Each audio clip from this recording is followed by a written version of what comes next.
Good evening or early afternoon, Free Enterprise fans. Welcome to the Free Enterprise channel, where we will have our second runners review, where two of our runners will go talk about their race, give us some commentary and some thoughts.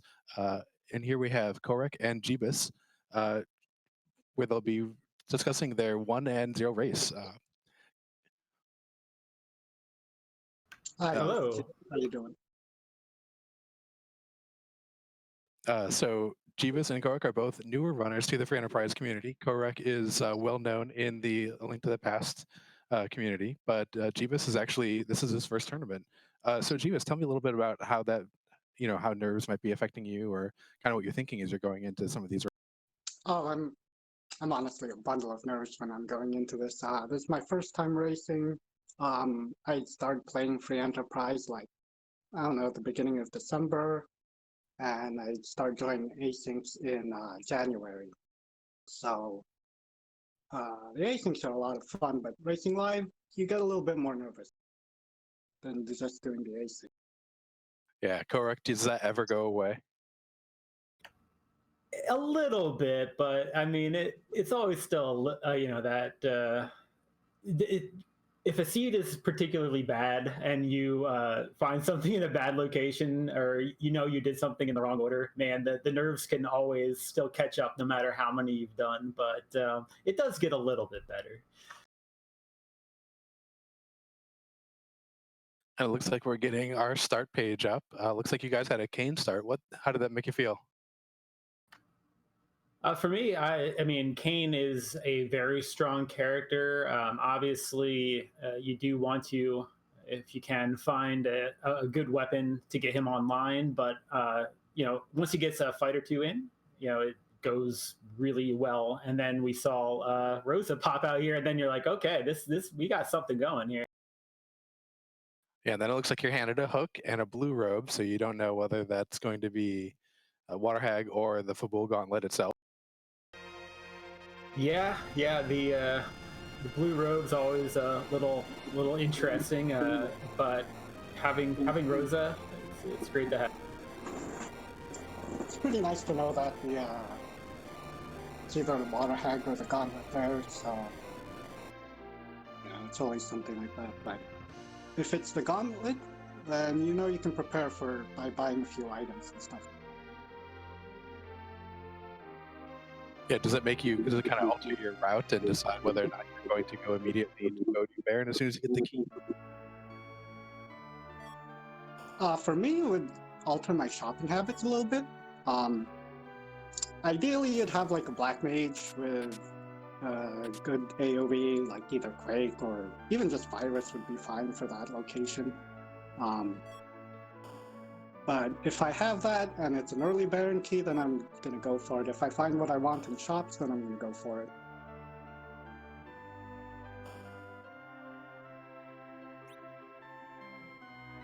And how often do both of you forget to write down that character or that early boss that you see? That's a great question. I actually did an async today where I was on a boss hunt and I'm walking on the moon and I'm like pulling up my the beginning of my stream just to see, because I couldn't remember at all what boss I saw there. Yeah, it's so easy to forget that. On my personal tracker, I actually just ticked off both the Fabul Gauntlet and the Water Hag just to remind me that I saw some sort of blue robe over there. Or at least so I'm not expecting it at any of these locations that we're going to come up to next.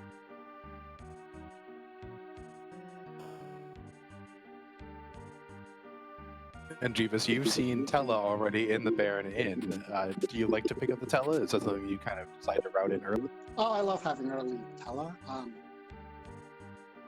In this game, you'll see in a few minutes, but I'm going to go for looting Cave Eblon. On Standard, it's an alright play. On a rated seed, it's a lot better. But really what I wanted from Eblon was the character, and to be honest, I'm kind of disappointed it's not going to be Tella at Eblon because she has exit. Yeah, that's always a good find.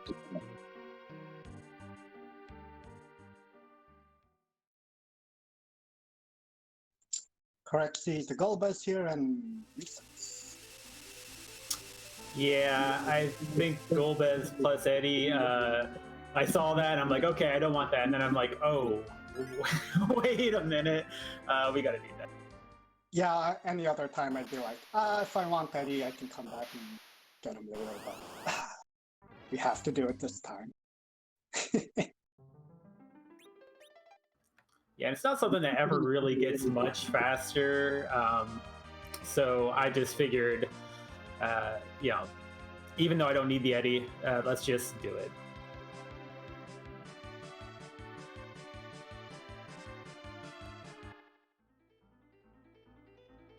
Yeah, Eddie can be pretty valuable, although you do feel a little bit of a time sink maybe from doing this. Were you kind of just weighing the odds of Eddie being useful to you later? Yeah, well, I mean, so it was the objective. So basically, it's just, well, once you get the Star Veil up, it's really not going to be much faster towards the end of the game. So if Eddie can just give me a little bit of value, he's worth it. So once I reset, I'm like, you know, I should just do this now. That reset was really just a smack the head moment, though. I mean, they always happen, but yeah, it was interesting. Yeah, so tell me how you felt about these objectives as you got them. It's pretty standard. I think it's, you know, 20% character, 20% boss hunt, and 60% quest by weight. And hey, that's what we got here. You know, not too many key items. We just need the darkness and the sand ruby, but character hunts and boss hunts can send you just about anywhere. So that's what I was thinking, and we might see that a little bit later. Yeah, and knowing Wyvern is something that you have to go through is going to weigh a little bit, I would imagine. Oh, absolutely. Wyvern, I mean, as long as you can get your agility right, you know, it's doable, right? But that does lead me to want to check for curse strings. I can't remember exactly what I was doing here, but I typically do search the armor shops in the overworld until I find one, hopefully, or I find one as loot.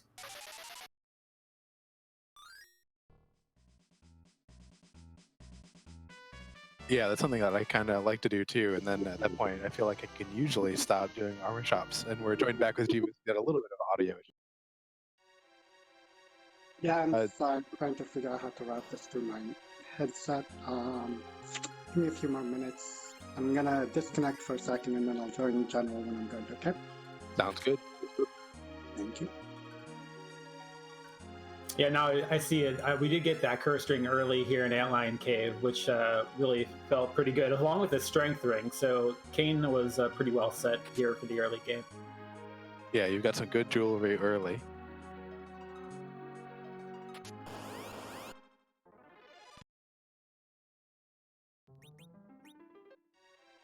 Is this a pretty typical route for you? Do you feel comfortable doing Hobbs first and then coming back to Antlion?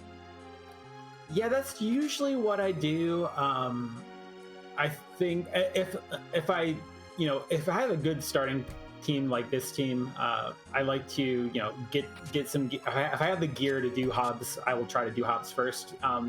If you have like a Palam at Hobbs, just having him for Antlion does give him his first level 2 spell, things like that. So I think it's generally worth it to maybe speed up a little bit, but that's generally what I do.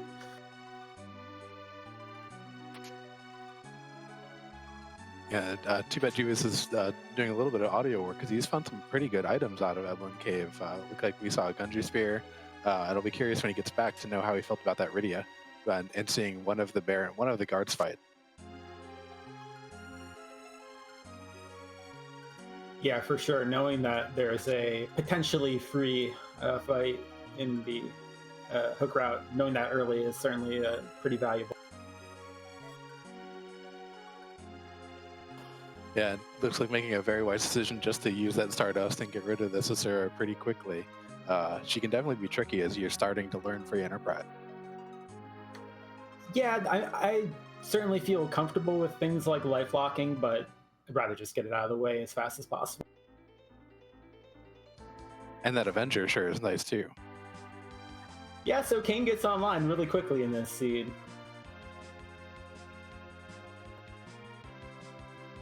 that make you feel like you could pretty much take out anything on the overworld for quite a while? Yeah, I've actually had a couple seeds where I have a starting Kane and get an Avenger in an early spot, and I just find it's not always, you know, you can't do every fight with the Avenger equipped. There are some things that you might end up having to reset out of, but just going into the fights with the Avenger equipped, you kind of just steamroll most of the overworld.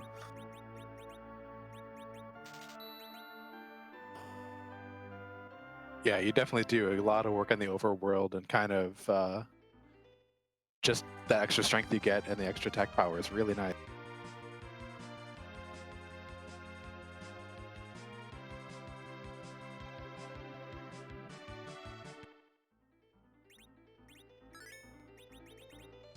So it looks like you've had a Fabul. Do you usually like to go to Fabul next, or do you kind of try to subscribe to the I want a single dip Fabul if I can?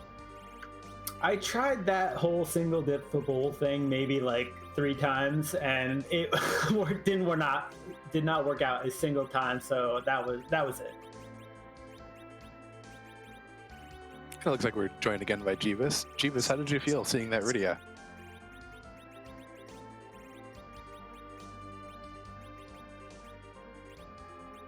Or maybe still working on a few of the audio issues. But we do have a D-miss on Kohrek's side.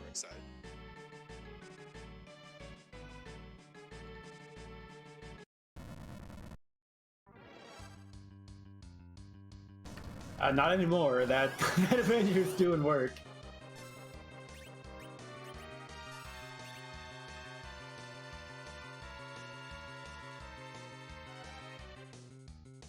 So how have you found the learning process itself for Enterprise so far?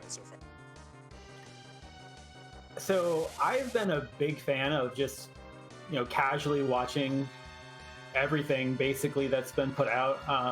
I just put it as like a casual thing for me, just like watching and enjoying. But I decided I wanted to try something new, and it seemed like a natural fit because it was a thing that I really enjoyed to watch. So I thought I'd give it a chance to play. And there are a lot of things that even when you see them and you like know them, and I'd say know in quotes, like you don't really know them until you're actually playing. But it's been a lot of fun to just to learn this game.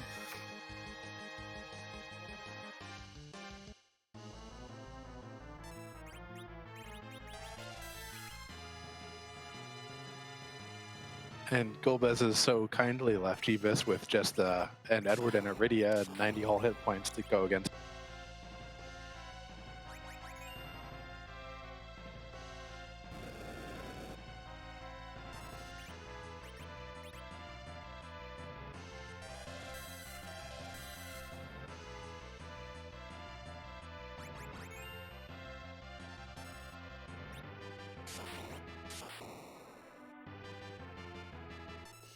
And not a whole lot of long-term value out of that play.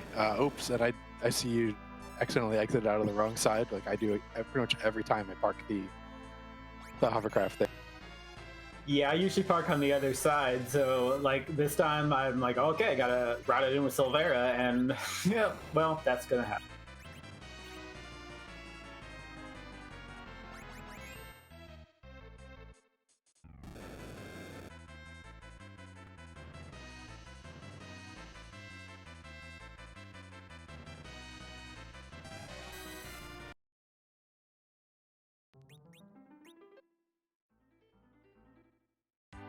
And Jeebus looks like it took an unfortunate wipe there to Golbez. Jeebus, have you gotten your audio sorted out quite yet?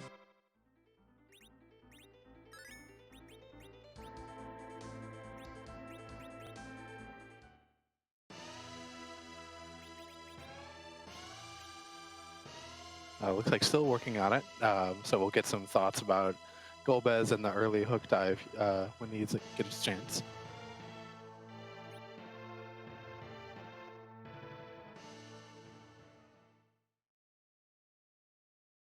You're doing a good job not forgetting to go visit Rydia's mom here, which is something that's definitely a thing that I have forgotten in a number of.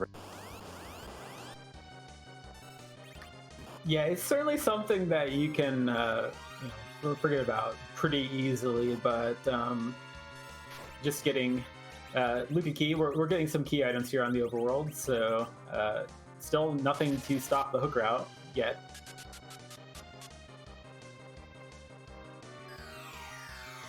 That's something that you're normally kind of trying as hard as possible to avoid once you get it to start with.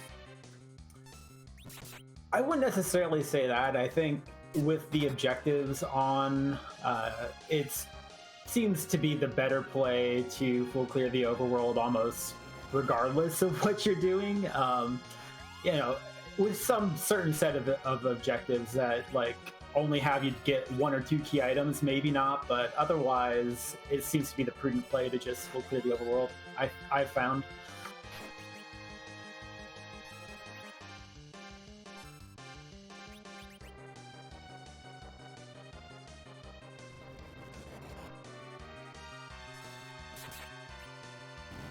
It's always an interesting choice on when you decide to go through that hook, or at least to check out the character. What kind of prompts you to think about whether or not you want to go and find the character early or delay it like you have here so far? I just felt with this team I was pretty strong. So yes, you could get the XP on whatever character is there, but there's also a chance it's a character that doesn't need XP, like an Edge or a Fu. But on the other hand, if it's an Edge or a Fu, he does make the overworld a bit faster.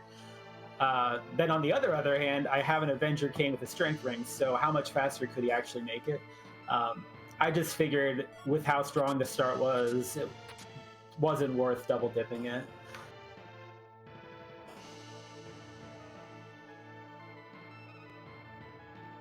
Yeah, getting that Fu or Edge can definitely change a race, but if you say find Edward there, it's not going to be so useful.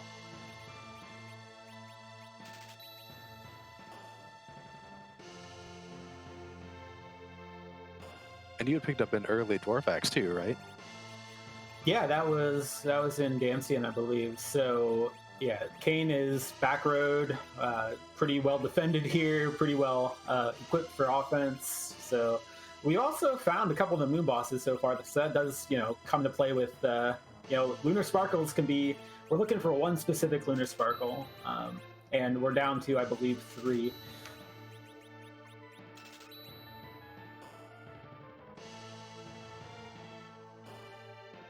Yeah, and then you get an Earth Crystal to do some more checking, maybe get your Fusaya and maybe your Wyvern, and kind of help clear some stuff out.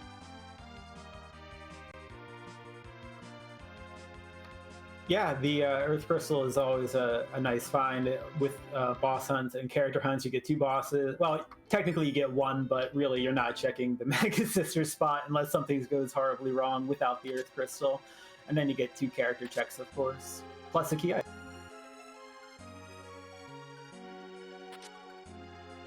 Yeah, how have you found the objective system overall in 4.0?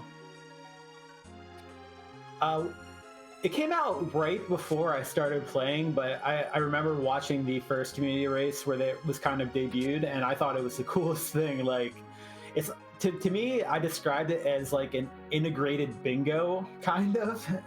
It's really cool, kind of cool that way. Yeah, that's definitely been a kind of term that I've used too, if people have wanted some description of.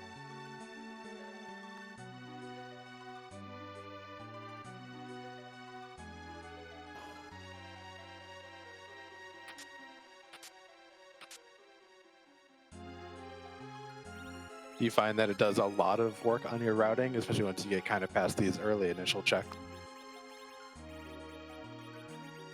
I think boss hunts are just awful. Like whatever you do, it feels terrible. I don't know. Maybe that's just me, but that it just feels like I'm doing the wrong thing whenever I'm doing a boss hunt.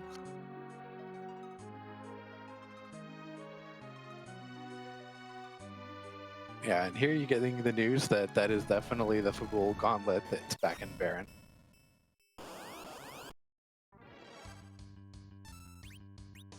Yeah, so knowing Baron is blocked by the Fabul Gauntlet, but also knowing that behind that Fabul Gauntlet there is 1 character and 2 bosses. Very interesting thing. Plus 1 key item as well. Yeah, and you're kind of on your way to powering Tella up to where he might be able to help you get through that gauntlet a little bit fast. As Jeebus makes short work of Viscera on his screen.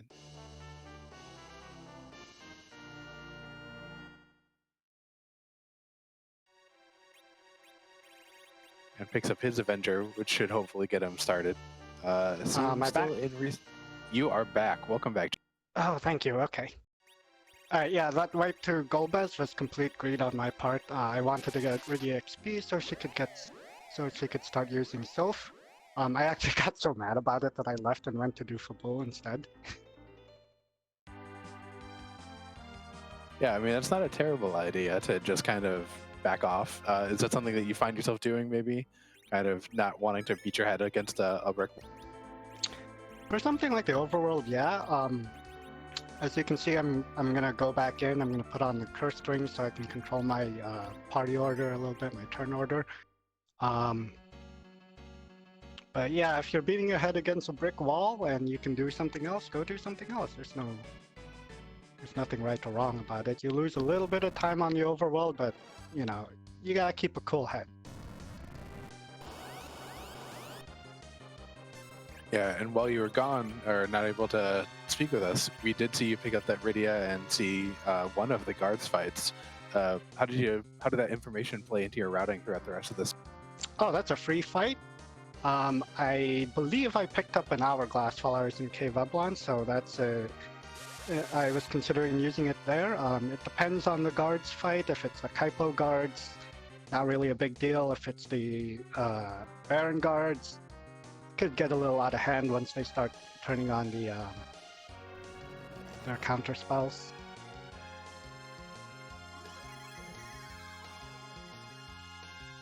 At that point, I was only worried about the King Queen Eblon fight, which certain boss fights there can be quite a bit harder than the one at the Rubicante slot. Yeah, that can be rude. How do you guys generally like to think about forming your party for those, or kind of managing XP to handle a possibly rude King Queen Evelyn spot? Like maybe seeing Baigen there is awful nasty. Yeah, there are a lot of bosses. If there's a fast physical boss, like a hard-hitting physical boss there, that can definitely be nasty. You know, I think generally it's just trying to find something to manage the speed, like a curse string, or if you're desperate, like a dwarf axe or something. But yeah, sometimes you just got to get some levels against some bosses, depending on what your gear is. But sometimes you really can't prepare until you see what it is, and then you might have to, you know, adjust on the fly, come up with a strat. It really sucks getting all the way deep into that, into Upper Babel, and then finding a boss that you can't fight or are having trouble fighting. This is why I do all my shopping checks on the overworld typically. What I really want to see are some illusions, some silk webs, anything to help with the speed, anything to give me more turns than the other. Yeah, do you guys generally start thinking about your end game even as soon as you kind of get your first party and starting to get things as Yeah, I think that's important. That's one thing I've definitely found learning this game is to try to have a plan for both the late game and, you know, zero miss. And sometimes they're completely, you know, in sync, and sometimes maybe you'll have like a different anchor strategy versus your moon clear strategy. But yeah, making sure you're prepared for what you want to do in the late game is, I think, really important. Even like within the first 20 minutes, you kind of start formulating that. It's a lot easier on runs like these where you just start out with a cane and a Rosa, and then you get an Avenger sword. That's very true. That's basically your early game right there, right? Yeah, feeling confident that two of your initial two characters are ones you're probably going to see all the way through to Zeromus is definitely got to.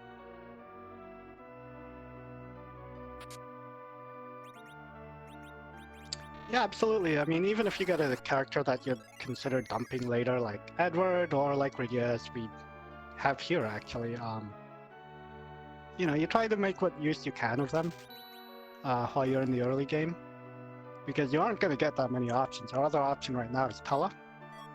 Whatever we get out of the Tower of Zot, as Kohrek is going through right now.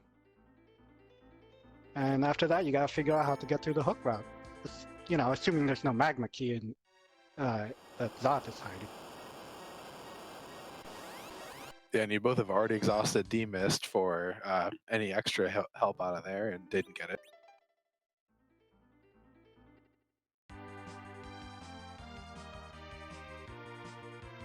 Yep, and I should be coming up to a rat tail check soon. Did you check rat tail by then, Kohrek, or did you go straight to Zot? I had checked it. I think it was the Protectorate. Yeah, it was a protector. Nice piece of gear. Doesn't really change a whole lot, except in, against specific bosses, but you get there when you get there. But definitely something good to have in your pocket. Oh yeah, here. So I run into CPU and I still have my Kain Avenger here. So I knew what to do, but I was still very, very nervous for this.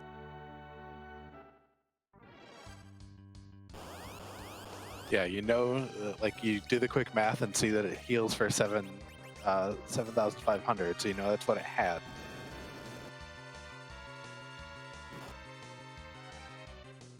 And doing a good job getting those blinks up, and Kain is behaving very well for you.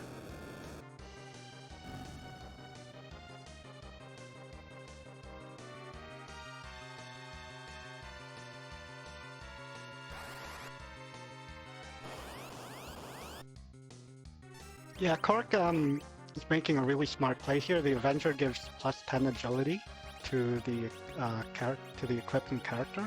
And this spot is really, really slow. So even if he does kill those, the attack orb here, he's probably going to get in enough shots at the CPU to finish it off before it does anything.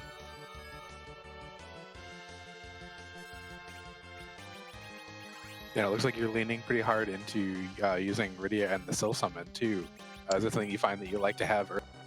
Oh, absolutely. Sylph early game is just really, really broken. It can carry you through the entire overworld, typically, unless you get something like an Ogre Pogo or something with specific, or Pale Dim, but we already know Pale Dim is in the waterfall.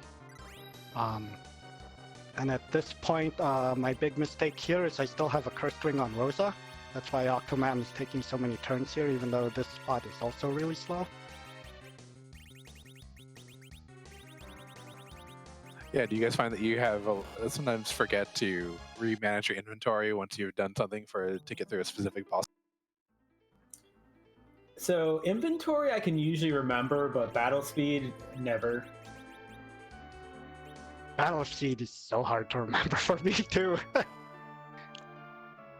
Man, you go into a fight, you go fight Wyvern or something at battle speed 6, and then suddenly you're fighting the next 3 boss battles at battle speed 6. If you're near a save point, always better to just reset in situations like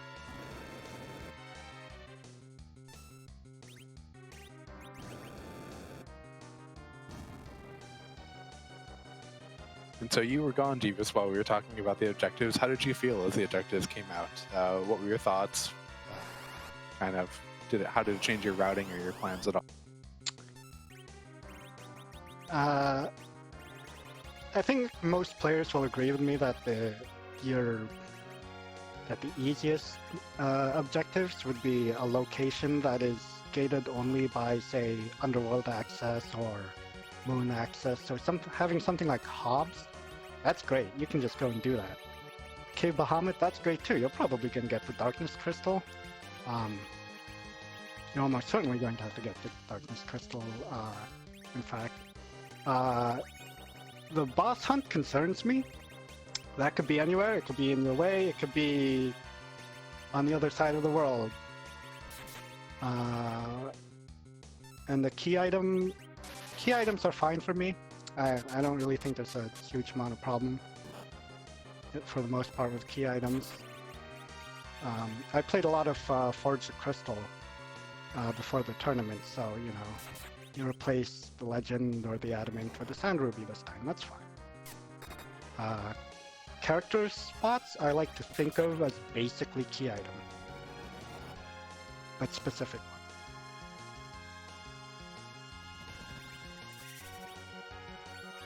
Yeah, that's a good way to think about it.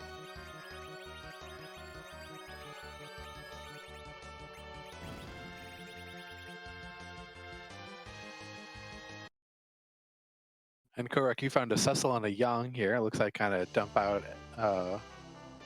Was it Edward and Rydia who both got the boot? I didn't have Rydia yet, but yeah, Oh, that's Edward right. Edward hit the road.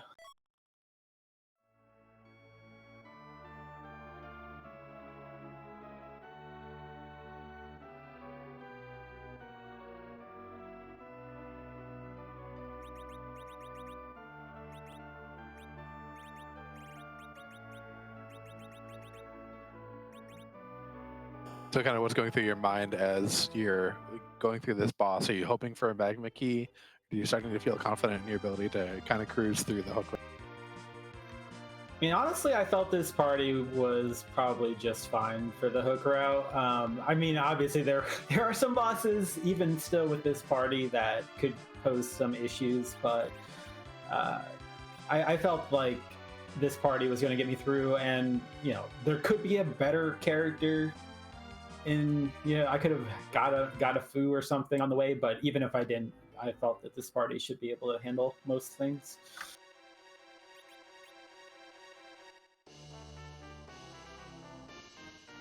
Yeah, when your core party is formed by basically Rosa, Cecil, and Kane, you usually don't have too much to worry about. For my part, I like having Black Mage. I find it helps with certain boss fights like high HP Demas, high HP Magus Sisters, high HP Bygons. Always nice to have a Black Mage in the party for those. Yeah, what are both of your favorite party compositions? What do you like to see? Who would you rather kind of avoid, even if the community might think they're pretty?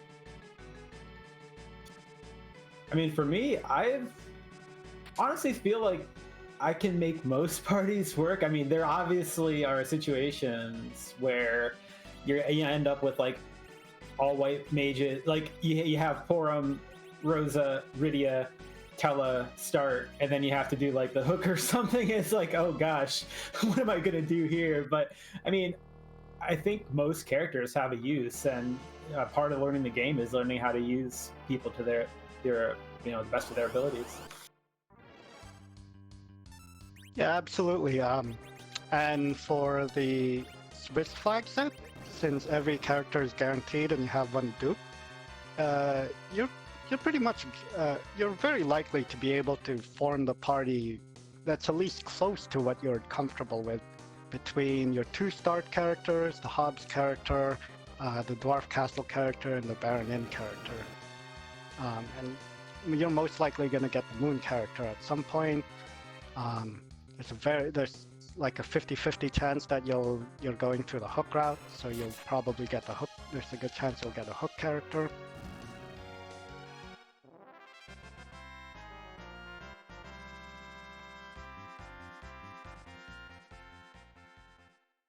And then, Jeebus, do you remember how it felt to know exactly who is waiting for you at the Bygon spot? Now that you had found Water Hag here. Yeah, in the Cave Eblon shop, I had actually bought a handful of Notices. Those are pretty good for the Baron area alt Gauntlet fights, because the alligators are weak to ice, and they can still hit the electric fishes. So between those and the Thor Aegis, and maybe if you bought a couple bombs, everything would be... you'd be able to burst them down with items pretty easily. If you have to go there without, a huge amount of black magic. I have Rydia and Tella, so it wasn't going to really be a problem, especially with the Cursed Ring, since you can manipulate your turn order very easily. So you can just let your black mage go first, get your AoEs off, get through 5 fights, no problem. In this case where something like that doesn't happen, if you don't have the curse string, it's always nice to have those.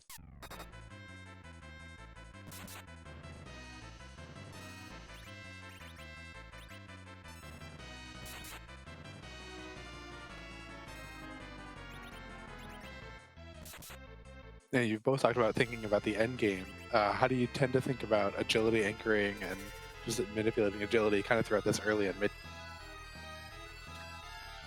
I mean, I just try to stick with the rule of thumb. Overworld, be as fast as possible.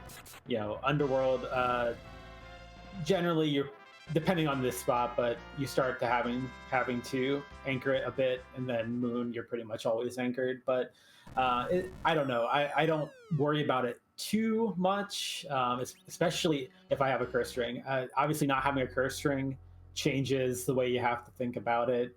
You might keep a character at a lower level, things like that. But generally, once you find that curse string, you can make something work.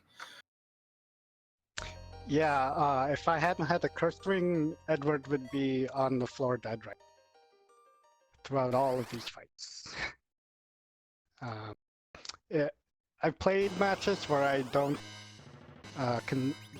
worry about agility anchoring that much, and it is just so much more difficult. It just gets so much more difficult as the game goes on. You really just want to have the option. Yeah, you both talked about keeping a character at low levels. Did it take you a little while to get comfortable kind of realizing that you don't need actually all 5 characters to contribute? Yeah, I think that's a great point. I'm still learning, exactly. I still kind of want better gear, probably when I don't need it, things like that. Balancing, learning just exactly what your party is capable of is one of the really interesting things about learning free enterprise. Yeah, absolutely. One of the things that helped me learn stuff like that was just playing matches with more similar to the bracket flags, distinct 7, no dupes, distinct 5, no dupes. And then you find yourself starting to learn how to handle the Z fight with 4 characters, maybe with 3 characters. Once in a blue moon, you go in with basically just 2 characters because your other characters are kind of useless for the fight. But eventually, if you play the flags, if you play the settings, you'll get more comfortable with it. It's just a matter of practice.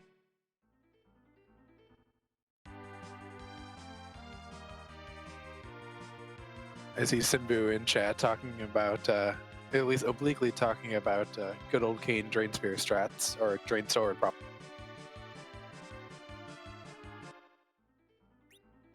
Yeah, what kind of stuff do you guys... that's not something I've ever used in. That's not something I've ever used in Free Enterprise. If I have Edge, I'll keep a Drain Spear around and throw it or something. Mostly I just sell them. I don't find them particularly useful in the rando.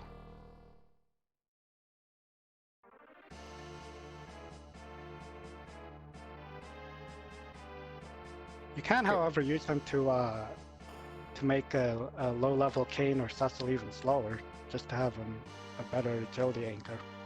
Not really something I've had to do too often.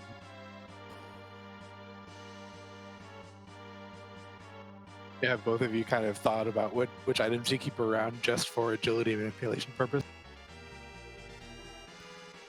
Yeah, I definitely have done that a lot. The Dwarf Axe is very situational, but it can be very helpful. Obviously, ninja hats, if they show up, can be useful in some situations.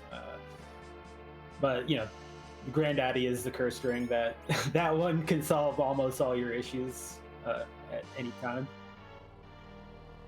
Yeah, I've had at least one interesting game in which I wasn't particularly paying attention to the anchor, and I ended up with no great anchors, but I did have a Yang at like mid 45s or so, and a ninja hat. So that plus his base agility around that level gave him 28. So that ended up being helpful. Ever since, I've kept stuff like ninja hats, especially ninja hats because everyone can wear them. Crystal rings, very useful. I mean, that's just a good piece of gear in general, but it's also very useful for agility manipulation. Even the dwarf axis, as Kohrek said, situational, but if you get in the situation, you'll be glad you had it.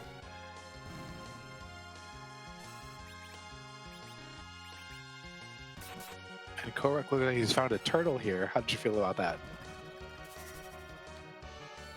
I thought that Kane would probably get him down fast enough that it wouldn't be an issue, but obviously a fast Kainatsu can cause problems in a lot of situations. I was pretty sure I'd be fine here, but even if you know eventually once you think about it, you'll be fine. He can still like mess with your head a little bit.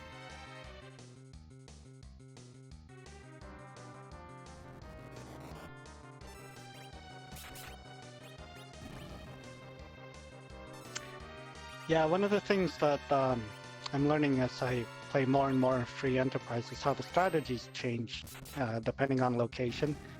One of the more obvious ones is something like the super cannon room, where by the time you get there, you're probably of high enough level to just one-shot it, so you don't have to worry about anything. But like having these bosses in different locations definitely changes things.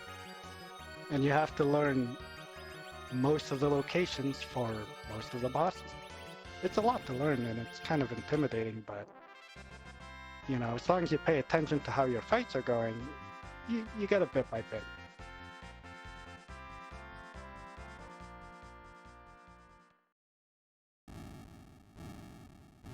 And how'd you feel about your inadvertent grind there on CPU, getting the Globe 199 to come out and get a little extra? Honestly, I was just trying to clear out the orb so that Kane would hit the CPU faster. At this point, I have Eddie with a cursed ring, which is probably not ideal. If Kane was in the center instead with the Avenger sword, I think, I'm not entirely sure, but I think he would have gotten enough shots to kill the CPU before the globes went off. But otherwise, it's not really a big deal. Because you can just life potion and then Kane avoided the berserker glitch, so he just went and finished the CPU. No problem. And Kohrek, you did a good job there, just getting rid of those guards and hiding down, getting out of the underworld. Did both of you have a kind of mental timer on what feels like a good time to get underground when you have hooks? It's difficult when you have one like this where you do like the full Tower of Zod as well, but I felt like I was pretty, well positioned. I did check every item shop, but I didn't really have much time loss except for that accidental reset on Hob, so I felt pretty good. Yeah, personally right now I'm definitely feeling like I'm on the timer because without the Tower of Zod, I would like to already be underground. And of course I have no idea what Kohrek is. I also did extra looting in Cave Eblon. So right now I'm just thinking I gotta start going. When you have feelings like that, how does that change your routing? What stuff might you prioritize differently? Definitely skip out on, definitely start skipping chests. It's not going to matter because I'm going to go through Cave Eblon and I already looted everything, but the Staleman chest is still there. I'm going to skip it. When I go through Upper Babel, I'm going to skip the 4 Ogres chest that Kohrek did. Especially with the Tower of Zod experience, I really don't feel like I need that extra XP.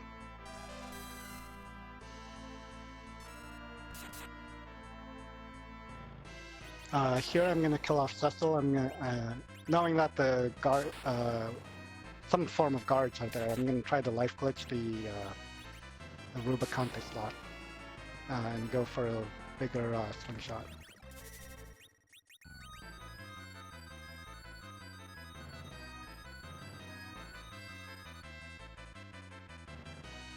Yeah, that's some good forward thinking.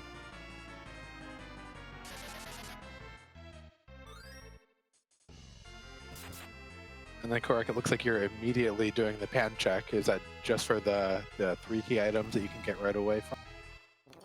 Yeah, I think given that we had the pan as soon as we hit the underground, I feel like I was missing pieces of stuff for underground, like the tower key, or even if I found something like the Baron key. I just want to be. We're going to do this at some point, so obviously it's an extra trip above ground, but it does help you, figure out what order you want to do things in. At least it does for me.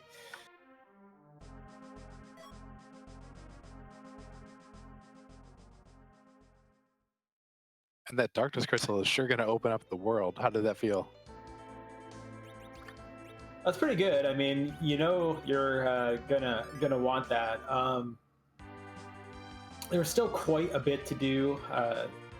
I still felt the smart play would be to full clear, or at least mostly full clear, what was available in the underworld. But getting the darkness crystal, obviously, always a weight off your chest. Yeah, and Classy Badger in chat asking if you're commentating yourselves as you race. This is actually a review. We've already done, this race was a couple days ago, I think. I don't remember when you guys actually had your race, but now, because it was a good race and ended up with a close time, we're inviting runners back to kind of talk about their race, what they were thinking, and kind of give everyone some insight.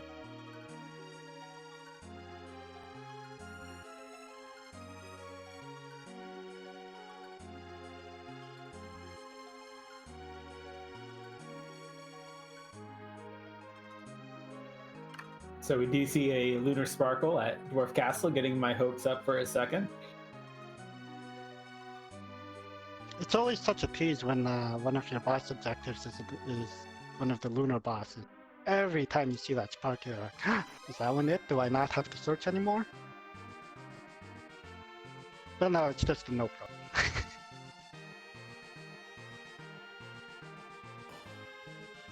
Yeah, we got the note rope here, so still looking for that wyvern.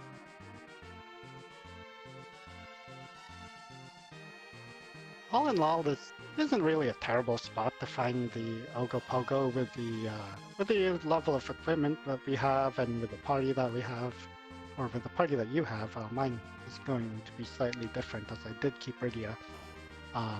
As I said, I like to have a black mage. It's not the best, but that still does a bit of damage, even in the underworld. Yeah, and you will be doing Dwarf Castle, probably, knowing that you have to get at a Fusaya. So were you thinking that you'd probably do Dwarf Castle fairly early once you got underground to get her those level 2 spells and stuff? Dwarf Castle is usually pretty high on my list because it's part of my XP routing. The first boss has comparatively little HP compared to any of the other... well, actually both bosses, but I have very little HP compared to basically all of the other bosses in Underground. Except for the Super Cannon room, but that only gives you like 5,000 XP anyway. But Dwarf Castle is a good, 41,000 XP if you don't get a split XP boss? Yeah, that sounds about right. They're about 20,000 per. I think it's 21 and 20.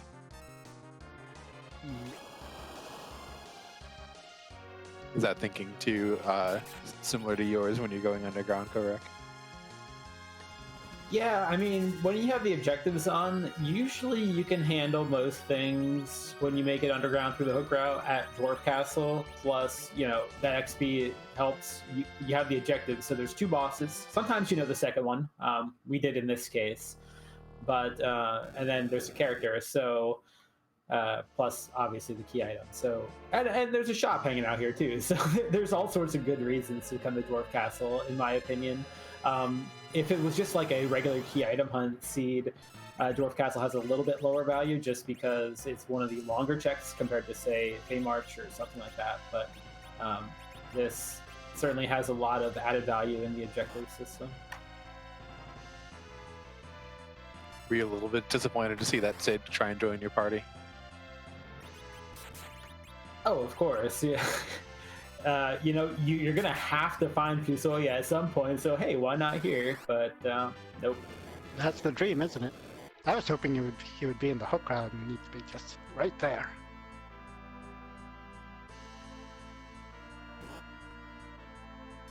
Yeah, was that one of the things that drove you to dive the hook early to kind of check the character on the early boss? Yeah, I mean, when you have two characters, the third character is always easy. Even if he's just a punching bag.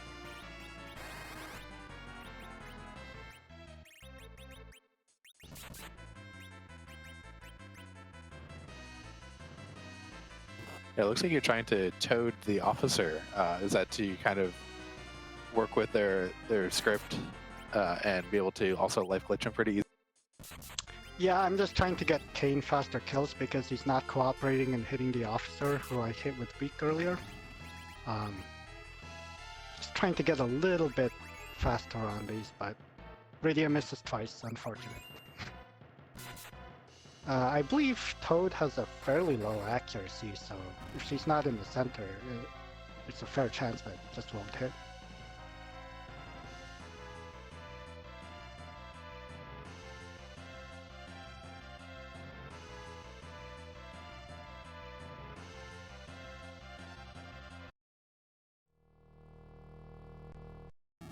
And Kohrek picking up a bunch of XP and then a very good ninja sword without a ninja in the party. Do you kind of like to hang on to those for Edge? Will you tend to keep him wherever he shows?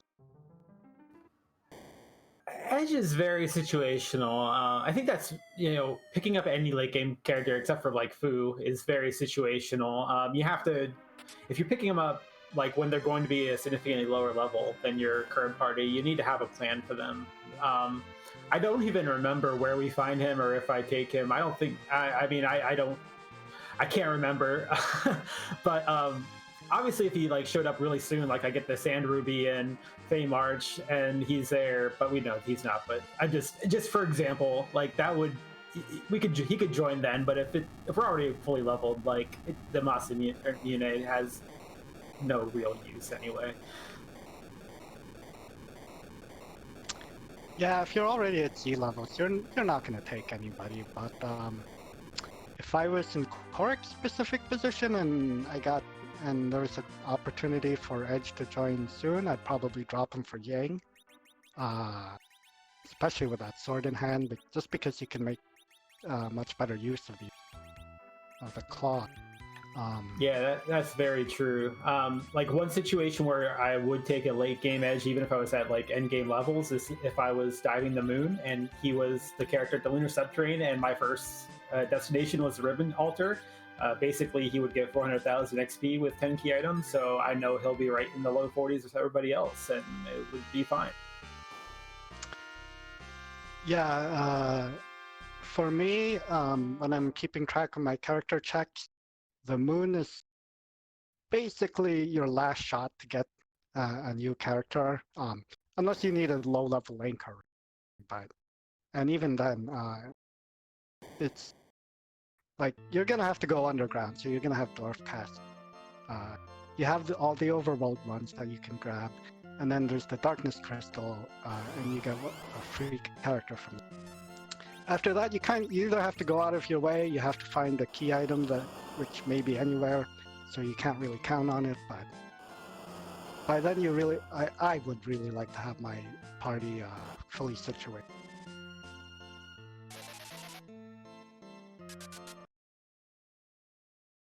And you're both almost an hour in. Oh, go ahead. I make a big mistake here with Ogopoga. I didn't heal before going in the fight. It's always the danger with Ogopogo, but once you get him out of the way, you can be a little bit more careless with your yeah, absolutely. That Ogo has definitely gotten me a number of times when I've been lackadaisical about healing before going in, but you did the right thing and saved before and didn't lose too much time.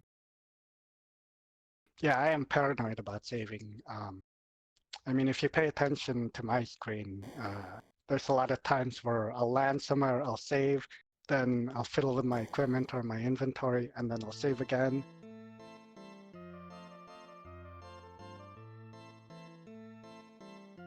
So you both now a little over 15 minutes in and have completed one objective and don't really know where any of the others are. Kohrek, you know that you can go complete Cave Bahamut pretty much whenever. Are you starting to get a little bit nervous? I mean, not really, because so character hunts are weird, right? Because you normally the Darkness Crystal blocks 2 characters, but the difference between the 2 is pretty significant as far as the effort required to get it. And then otherwise, like character hunts, having a character hunt outstanding when you go to the moon is, unless it's on the moon, it feels really bad, because what do you do when you find a key item that locks a character, like the Baron key? Do you keep searching? Do you go back? Do you save scum? I mean, save scumming still has an extra transition back to the earth. So especially with the character hunt outstanding, I feel perfectly fine just clearing the earth.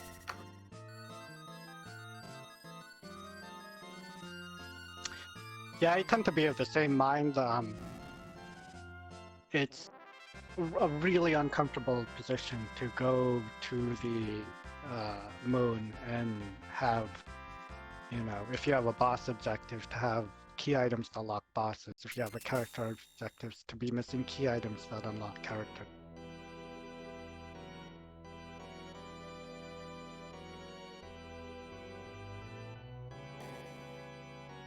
And Kohrek, while you're fighting the Baron guards here, are you thinking about whether or not that's elements or Ruby in the Azure spots, and whether or not you could take? Yeah, and I've been thinking, do I have 2 ice brands in my inventory? I think I have 2 ice brands in my inventory. That's what I was thinking at this point.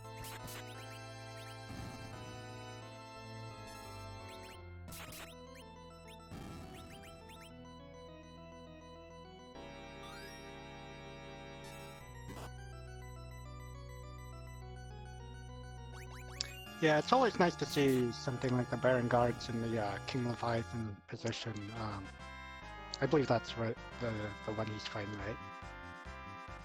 Yep. Yeah, especially since hourglasses were for sale in Dwarf Castle. As a done deal.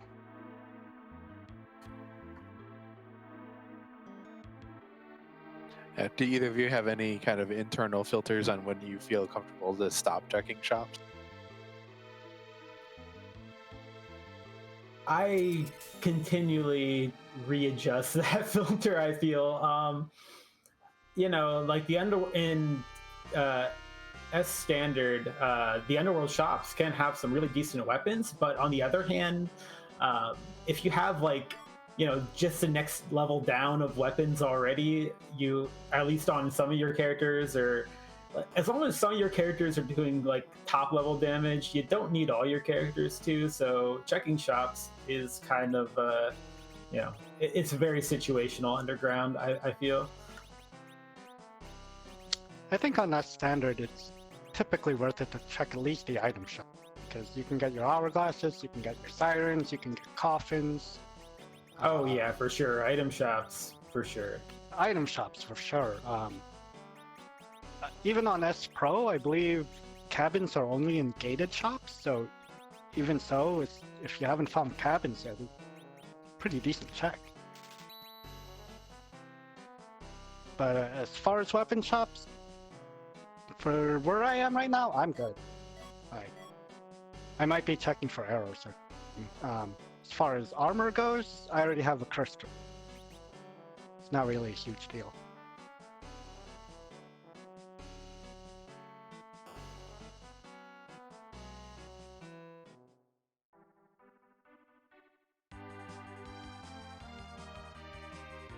And then Kohrek, you're taking some good advantage of the Avenger glitch. Yeah. Unfortunately, I'm not taking good advantage of the fact that Ruby does counter everything with a fire too, and the fact that only a couple party members were up once I started berserking here. So got a little bit hairy here. But yeah, having that auto Zerk on Kayn is usually a good thing, but not in that particular situation. Yeah, that Asura spot has some pretty decent magic power. kind of hard to deal with sometimes. Oh man, you took a reset there? I think you could have had that, honestly. If he's not countering, Rubicon spends a lot of time doing not a whole lot. He does do his glare, that'll kill someone. He does punch and you sure slot at low levels, that'll probably kill someone. But I believe he does take a turn to get in and out of his cloak, which is useful for recovery, especially if your Berserker dies. Yeah, that's a good point. I maybe should have given that a shot. I came back in, same strategy, figuring that just having more party members up once we got going would, spreading out the fire twos across more party members is definitely ideal. Oh, absolutely.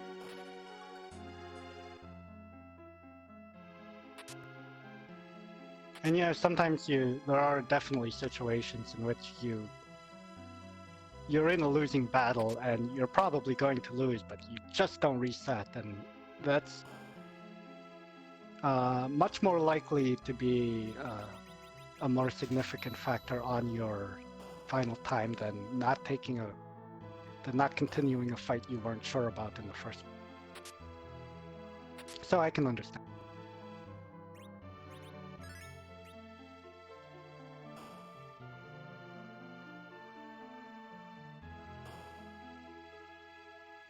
And it looks like it works out for you quite well the second time.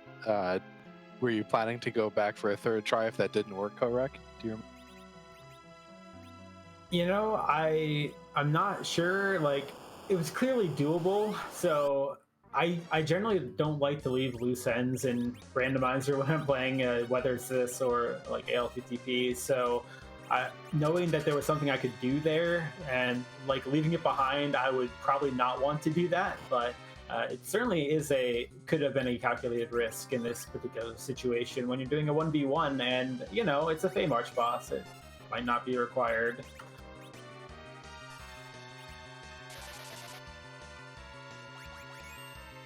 Yeah, how is that played on both of your minds as you're doing these races? The difference between 1v1s and maybe more community races or larger races, and what sort of things are going through as you're deciding whether or not to continue through a check or not? I mean, for me, the vast majority of the time, I try to make decisions as if I'm in a 1v1, whether I'm in a larger race or not, just because I think it helps me with consistency in the more important races, like just so I'm not like flip-flopping a lot.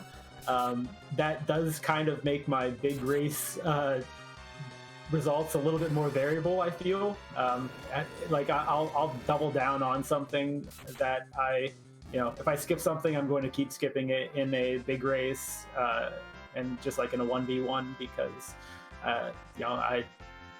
if I lose by 15 minutes or 20 minutes, it doesn't really matter to me. I still lost by a pretty substantial amount. Yeah, to be honest, I haven't done enough races to really feel the difference between group races and 1v1, so the majority of time I'm just playing against myself for the most part, trying to get a lower time. It always helps to have other people for comparison, but if you try to make your personal times lower, I think that's the best way to improve.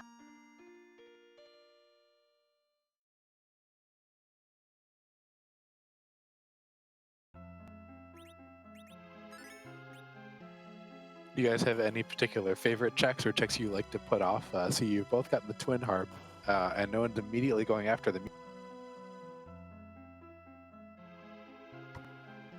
Yeah, I mean, obviously everybody loves some music, right? But for me, I try to do things efficiently for the most part. Sometimes I'll make calculated skips, but right now I'm not doing twin harp because it's above ground and I'm underground. Outside of that pan check earlier, I generally try to like full clear an area unless maybe something isn't full clearable. Like sometimes it's not uncommon, but skipping keyless tower on your first underworld clear and things like that. But yeah, it's not really a favorite check or anything, but I would rather just try to stay efficient with the checks that I do.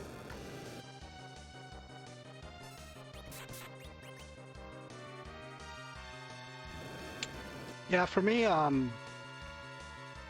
definitely like to try to keep my locations close together. If I'm underground, I'll try to stay underground. I believe I did talk to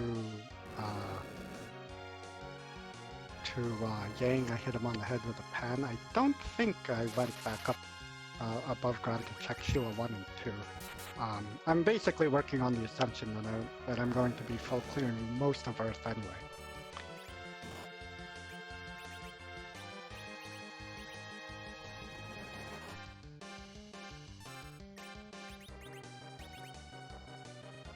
It's interesting that you both tried to life somebody up in the middle of this fight. Did you kind of forget that Kane was going to immediately undo all of the good work that a life spell had done? Yeah, I guess so. I mean, there's definitely no criticism. I am sure I would do it too, because it's hard to remember that, oh yes, we're going to get 400 more points and no one's going to stand up to that. I mean, on the other hand, having one character, dividing the fire two, even if they're going to die, it could save another character. So, for one more fire two. So, there's at least a little bit of value for Ruby versus some other one.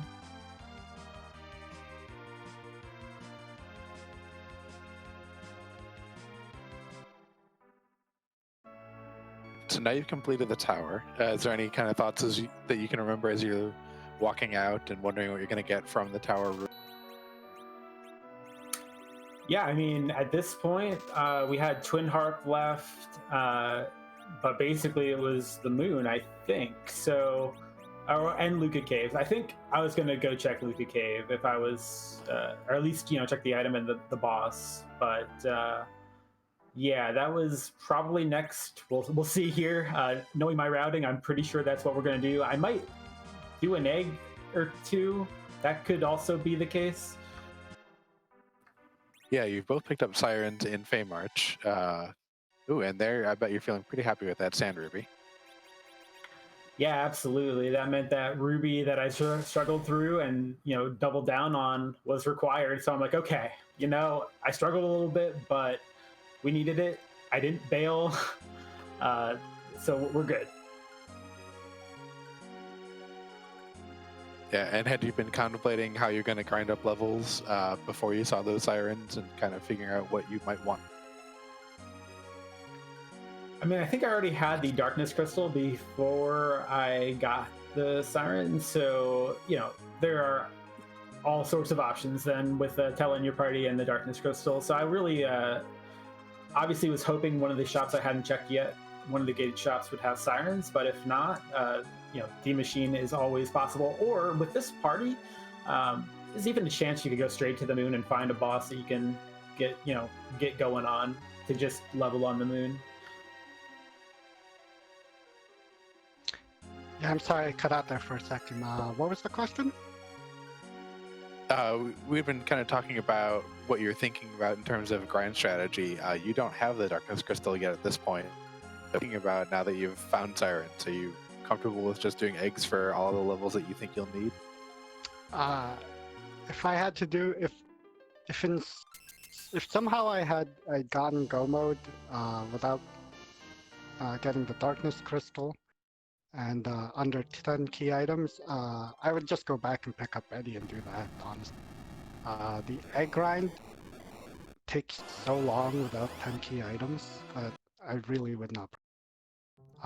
A couple calculated eggs to get going once you get underground, so you can take on like Dwarf Castle or whatever.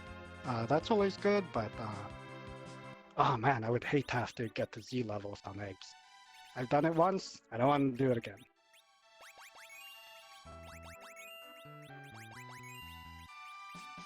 And it looks like you did a good quick check there. Did you think about keeping that defense sword? I was fine with losing it, honestly. It'd be nice to have, I guess, but I don't really need it right now.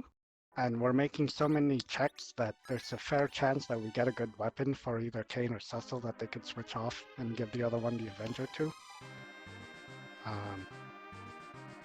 But I would prefer not to have to do any fights that I don't really need to do. Mylon Z, not very hard. He has a boatload of weaknesses. Or was that the element? I think it was Mylon. It was Mylon shaped. It was Mylon shape, and either way, if I don't have to fight it, I'm not gonna. But it could have been Wyvern, and that's why I checked.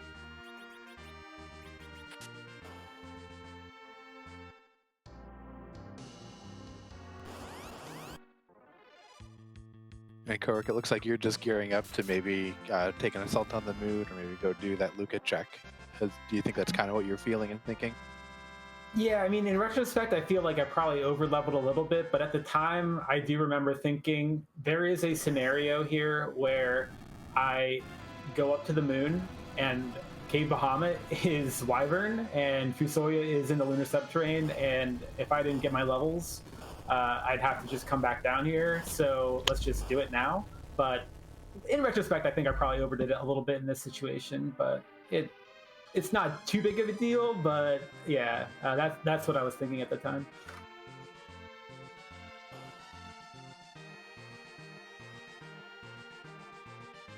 Yeah, it seems like you're really going with the idea of efficiency and only do things in one spot once and then never have to come back or think about a place ever.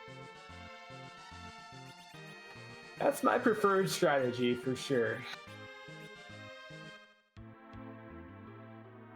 Now, do you remember if both of you had remembered that the Magus Sisters were here? I think I saw you equip mage killing gear, Kohrek. Yeah, I definitely remembered. I was prepared. I got that Rosa zerked up. She had the elven bow and the samurai arrows. I knew it was here, and I wanted to get through it as quickly as possible. I also know like this is a very low magic spot, so it's not like they scared me. It's more of just I want to kill them as quickly as I can. Yeah, where did you end up picking up your mute knife, Kohrek? Did you buy it in the shop like I did, or did you find it in treasure? That's a great question. You had the mute knife and you used it. That's the important part, right? Yeah, that's a good point. I'm not entirely sure, to be honest. I don't even remember seeing it here when we were playing or we were watching this year. So yeah, I do distinctly remember buying that mute knife. I had gotten so much treasure in Cave Eblon and had the extra money, so you know. If you can buy mage killing gear, definitely buy mage killing gear. Rune axes are too expensive. Nice for selling, nice to have. I would not want to have to buy it, unless I was desperate.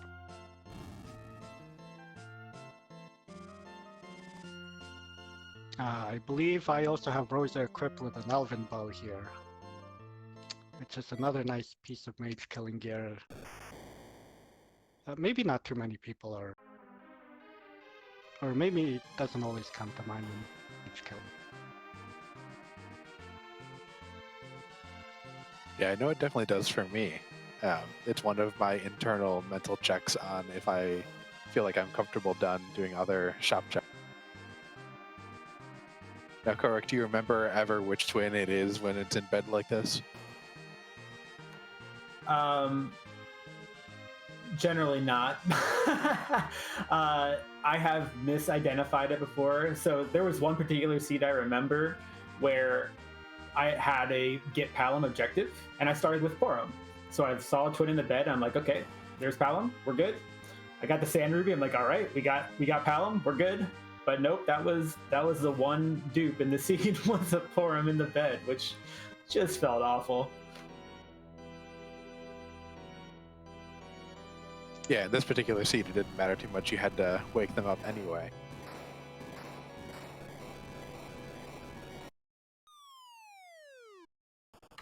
Yeah, and this is reminding me. I did not do the twin harp, so I'm sorry, Chad. I decided that because the darkness was available like almost immediately, depending on what route you take with the underworld, uh, full clearing everything underground was going to be enough for me to do before going to the moon. I felt like I needed to check and see if Fusoya was just the free character, and check and see if Cave Bahamut, which we had to do anyway, was the last boss I was looking for. So that's why I went at this point.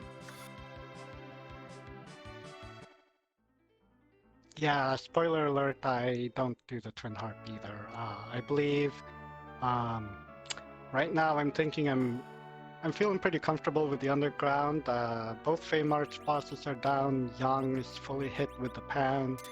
Top of tower and tower key is done. Dwarf castle is done. There's no reason for me to go back to the underground, and I'm just gonna do my overworld cleanups and then go to the moon. Yeah, and for all that you were about 10 minutes behind getting to the underground, it looks like you picked up a little bit of time. It might be a little slightly deceptive because I still have to turn in the pan, but yeah, I'm definitely gonna have to go over these VODs a little bit again and see where I might have made up that time, because I'm not entirely sure. Yeah, Simbu in chat pointing out the Rubicon. Yep, exactly. Simbu's pointing out both of it. I was going to point out the grind too. Oh yeah, as far as grinding goes, by this point I found hourglasses and I found sirens, so my thought is, if I'm not going to do D-Machine, and it's probably already far too late to do a D-Machine grind, I'm just going to do King Ryu or something.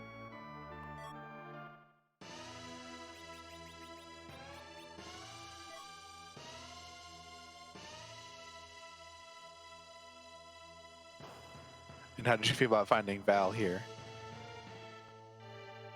You know, I really wasn't all that concerned about it. I figured I have 3 fighters that are going to end up getting zerked up, and I have 2 people that can, heal, keep people up, blink, whatever I felt like I needed to do at the time. So honestly, I wasn't that concerned about this fight. Yeah, Val is a lot scarier the earlier you find her, because you are far lower level, you have probably less equipment, you might not even have the party that you like.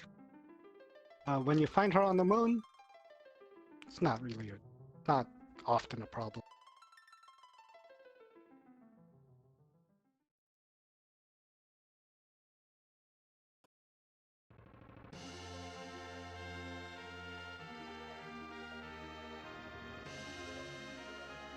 And Jeebus, at this point, are you also thinking a similar check of do Cave Bahamut first and then check the character, or maybe routing those the other way, but just kind of do your necessary checks before anything else? Yeah, I believe I checked the character first, just to see if it's Fu, and then I go to Cave Bahamut. I think either is fine, honestly, because you have to do both eventually.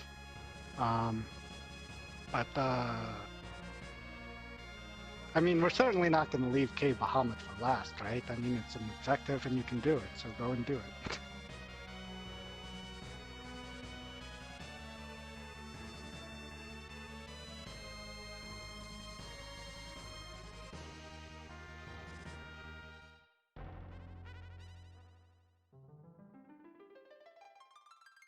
At this point, Kohrek, you now just have to find Fu and defeat Wyvern. Are you thinking about what bosses you might save scum just on sight, or are you still thinking that you're planning to fight through most of them? What I was thinking at this point, and you'll see it very soon, but we have 2 character checks that are available and 2 that are not available. I mentioned earlier, like, I really hate the character check from the moon perspective, because it feels like the right thing to do is to save scum and go back to Earth to check the character. And if you'll remember, the Baron, we haven't talked about it in a while, but there was a Gauntlet sitting there in Baron 2 to fight through. So what I'm going to actually do here is check this character. And my plan was, if this was not Fu, I have 2 boss checks in the character in a very special giant, and I was going to go do that right away.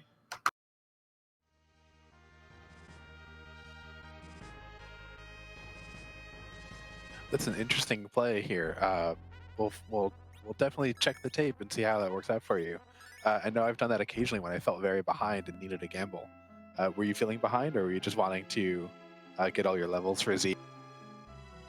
I mean, I was staring down a situation where this was 1 in 3 the character I needed, and maybe I don't know, maybe around 20, 25, or about 20% a boss that I needed. So the 1 in 3 character, you know, there's a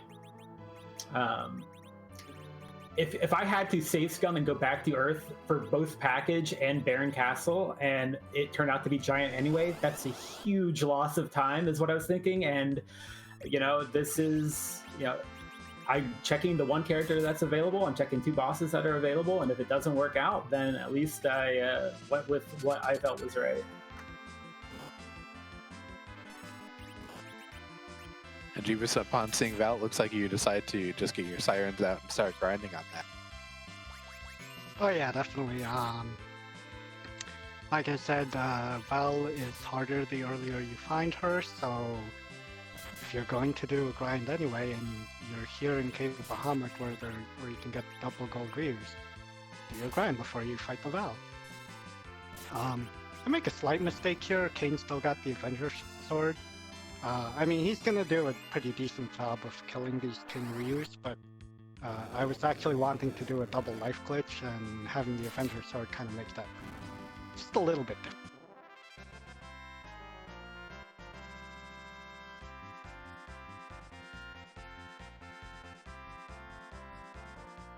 And Kohrek sees a Lunar Sparkle. Were you hoping it was Wyvern? I knew it was Wyvern. I don't know, we might have lost track, but this was indeed the last Lunar Sparkle. Unfortunately, I still have the Adventure on Kane. I didn't have Battle Speed turned down, so I do need to reset here, but I got the Curse Ring, we got the Agility, gonna make this work.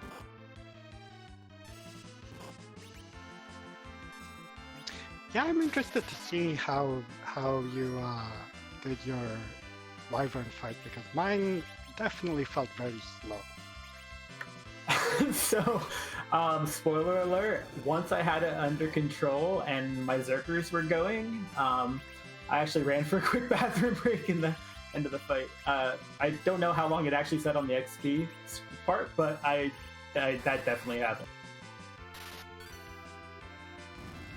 So yes, it was very slow towards the end.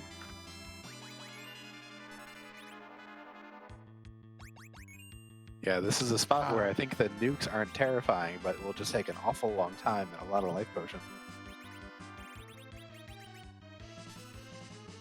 Yeah, definitely.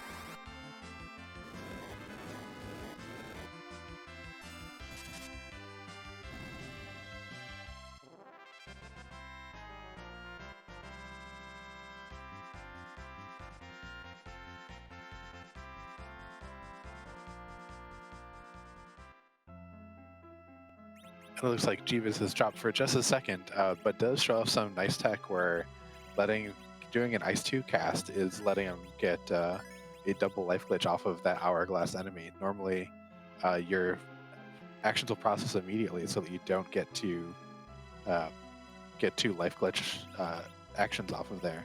That's a nice heads up bit of play. Yeah, Simbu in chat is saying that he's seen Penguinator do that, and I think that's really, when I've learned this game and Link to the Past Randomizer, like a big part of learning is just knowing that there's people out there that do things, like have their own style. I just study VODs of all sorts of different players, Simbu and Penguinator, and actually you and Dia, Invenerable, just picking up on strats that not everybody knows, I think it's a big part of the learning process, and that's a really cool strat that jeebus did there. Yeah, I don't know if I got cut off while I was saying it, but it's not a very hard trick to do at all. You just gotta make sure you have, a weak caster and a level 2 elemental spell. You don't actually need the weak caster, but it does make it quite a bit faster and easier to calculate. I don't know about you guys, but I don't like counting damage. I do it because it makes things faster, but it's not one of my favorite things to do.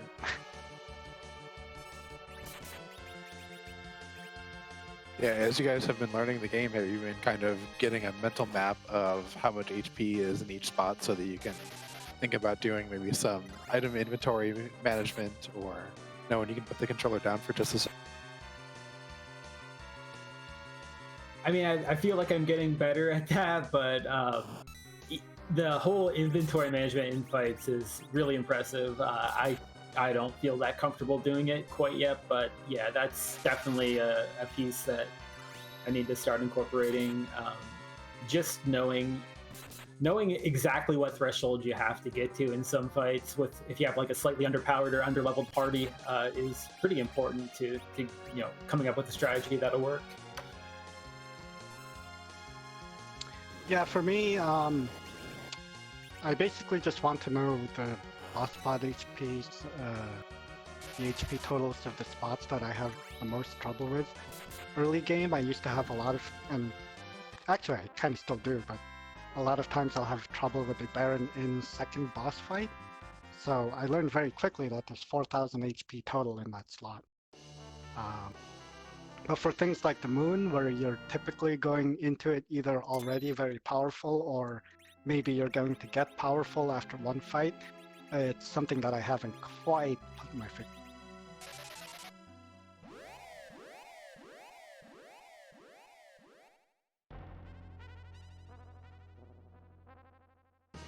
Yeah, learning all those HP totals, and then as was pointing out in chat, learning some of the weaknesses that you might not think about can definitely change the course of a fight.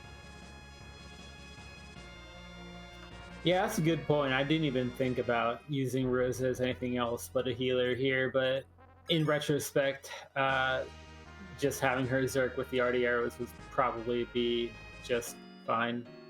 We're not taking a whole lot of damage here. And then Jeebus is just about to face the same decision that Kohrek did. You kind of remember what you were thinking as you were getting this character at the Lunar Palace, and what your decision branching points would. At this point, I'm thinking there's 3 character checks left. It's going to be the package, the Baronin, or the giant. I'm gonna bank on it not being the giant, and so I'm going to go ahead and full clear the Moon. Because if it isn't the giant, then I have to come back here anyway to get some key items.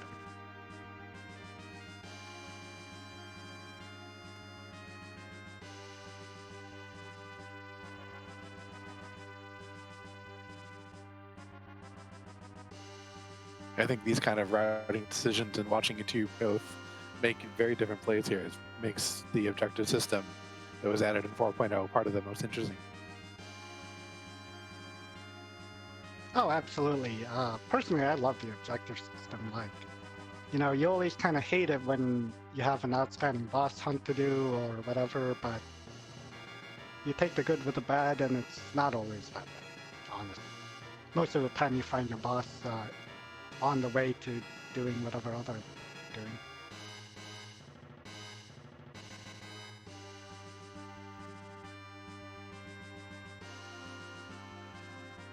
And Kohrek, you have to be feeling pretty good about your XP here. Oh yeah, and I'm really hoping that we're done here. Like, I'm going to make this Karate Man say "ouch," and we're going to end up seeing a Fu walk out, and we'll be happy. But well, I guess we'll have to see what happens here. But if that Fu does not walk out, we're going to have even more levels very, very soon.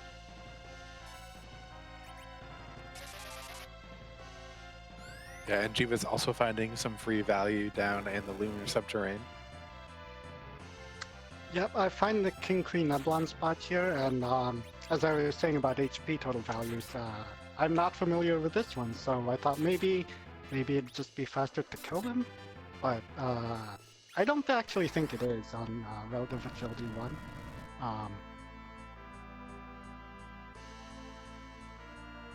Yeah, I think it might be if you have Nuke on a couple of people, or a Crystal Sword Cecil. Yeah, as we can see on my screens here, Kane and Cecil are not targeting them. Really unfortunate.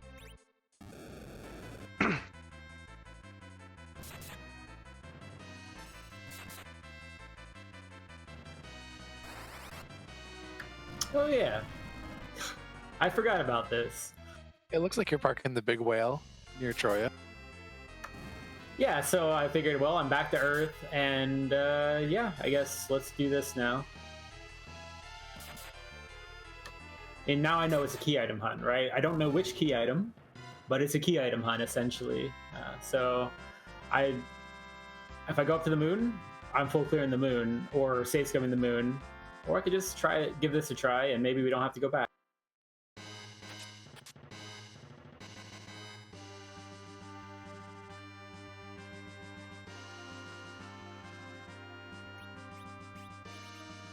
And there you get a nice replacement defense sword and a spoon yet you don't have an edge for you. Yep, the defense sword was really nice, especially since I'd given up that one in the sealed cave. This basically means that Kane can wear the defense sword and Cecil can have the Avenger. And there's about an 80% chance that on any of these bosses that I'll have Rosa just cast Berserk on Kane first action. Maybe slightly better to have Kane in one of the front positions or something. Just so I don't get his menu pop when he's being Berserk. In this fight, it doesn't matter because I put Rosa in the front position instead.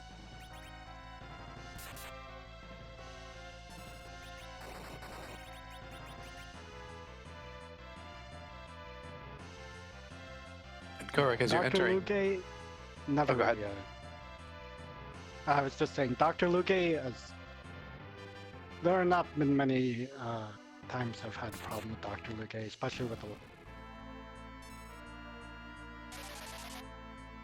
Yeah, I'm usually just worried about it all the time that he can take up talking. Yeah. And Kohrek, as you were going into Cave Magnus, were you thinking about whether or not you had iron on everyone, or do you just not concern yourself with that too often? I thought about it, but I did actually a really quick glance over my inventory, and I didn't think I had a quick solution to do anything, so I didn't really. But I did look.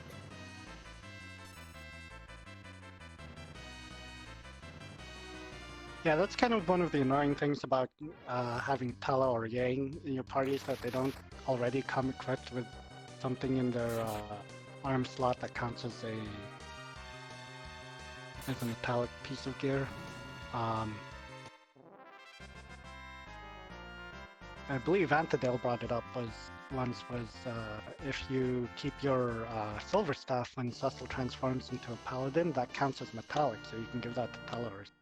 That's been something I've been doing since this match, but I didn't know about it right now.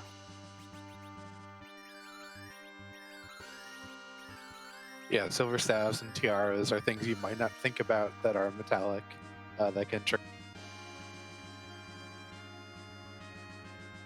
Then we see you wave very quickly goodbye to that Artemis bow. Yeah, I mean, it's a nice item in certain situations, but this was not one of them. It was not worth the minute or whatever. Maybe not quite a minute, but definitely not worth it. Yeah, I wouldn't have taken an Artemis bow at this point either. We've seen so many bosses with elemental weaknesses. We've seen the Magus Sisters already, the guards already. There's not that many you can strike with a weakness.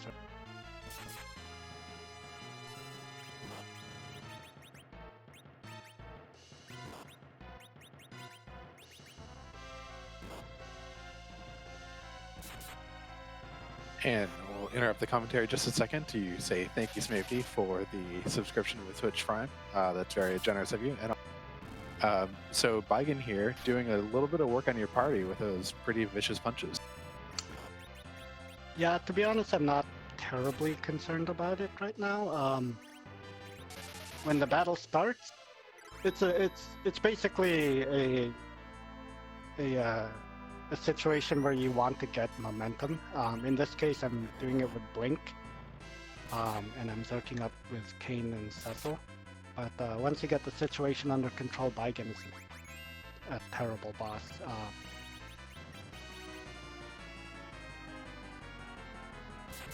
And Rydia actually has Quake for this match, so that's a very good way to keep his arm.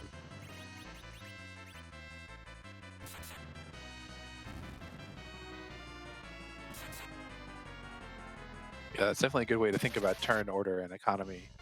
Make sure that he has to go recover his arms as often as possible and can't attack you.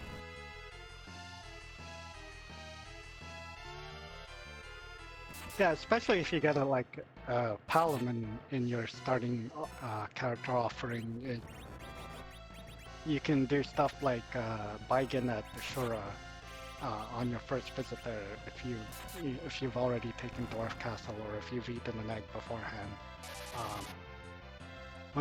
Once you get a bit of momentum advantage over him, he'll go down, definitely.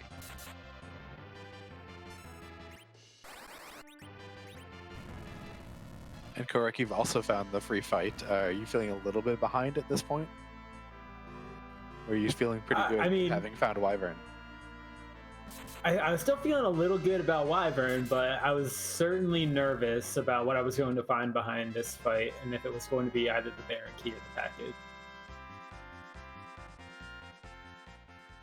But I mean, from the Wyvern perspective, if you come down, I was thinking, you come down to the moon first, you're probably full clearing it. You're probably going to Baron. You're probably not. Or at least you're doing all the boss checks once you get the key items you need. So the Wyvern still was a pretty good thing in my back pocket, but obviously if I came down here and I found like the package and Baron key behind this boss, I would not feel great.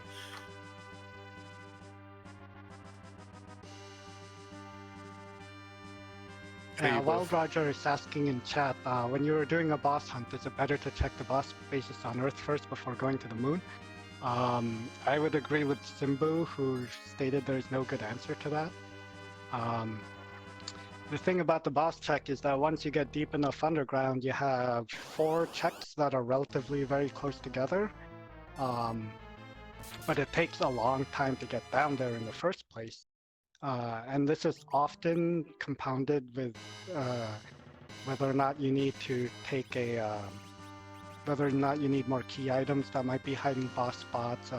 Like right now, we're both missing the Baron Key and the package, so we're more or less obligated to take these fights just in case.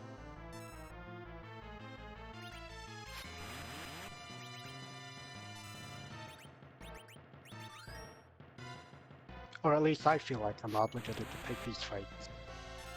I don't know about you, Kohrek.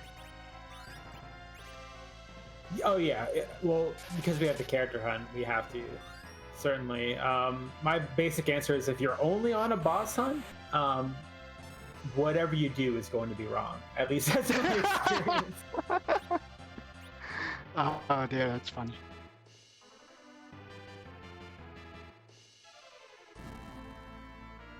And so, Jeebus, you've now picked up both halves of an Excalibur. Are you thinking about routing that in, or are you planning just to take the Avenger and leave it on Cecil for a Z?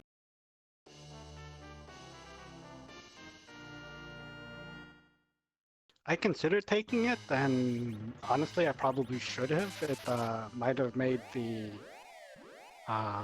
giant fight faster. Or not the giant fight, the Wyvern fight, sorry. But at the time, I wasn't actually aware that Wyvern was in the element spot and had 62,000 health. So I just put it off. Maybe I'll go get it for the Z fight, but I just want to get through some of the... And at this point, are you thinking that or hoping that Wyvern is there? So I think you still have left the Pale Dim spot? Yep, or are you gonna go in I and still check have that? the Pale Dim spot. In retrospect, I'm a little bit cautious. I'm being a little bit overcautious here because I take the fight, hoping that maybe the package is there and then I won't have to come back to the moon again. I think if I had run into a similar situation today, I would just fade the package and just hope it wasn't there, especially in a 1v. Yeah, that's an interesting choice because you know that there are 3 key items locations left for you to check. Although, yeah, because you've already found D-Mist. And so you're just kind of at this point hoping that the package would be behind one of them if you don't have Fu behind the Baron key.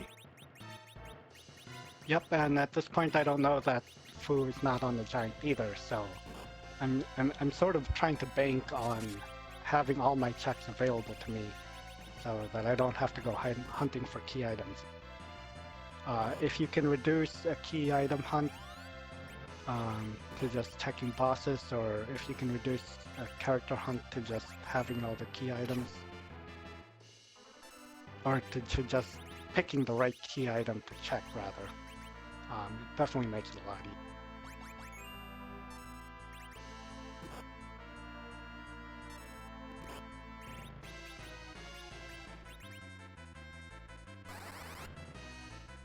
And do either of you keep an eye on SRL or the race room in general to kind of see if your opponent's done yet, or kind of wondering what they have left or where they might?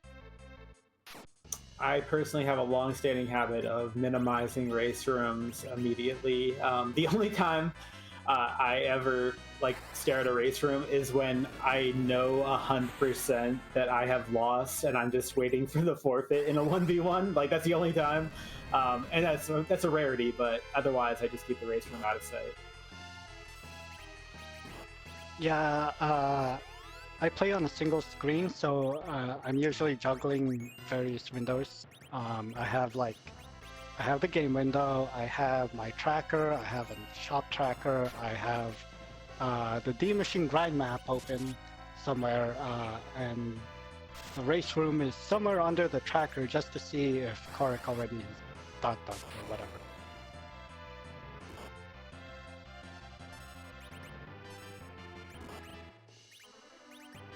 Yeah, do either of you write down the objectives for this, or are you kind of relying on memory or maybe the in-game tracker? For me, I use the Dunker tracker, which it has a little screen where you can just type them in. It's pretty convenient. It's also kind of why I do Damsian first, because I can read the 5 objectives, and basically while I'm landing the airship and walking in, I can with one hand use move the D-pad, and with the other hand just type in and get all the objectives in. It kind of works out pretty well for me that way, so I don't really lose time on it.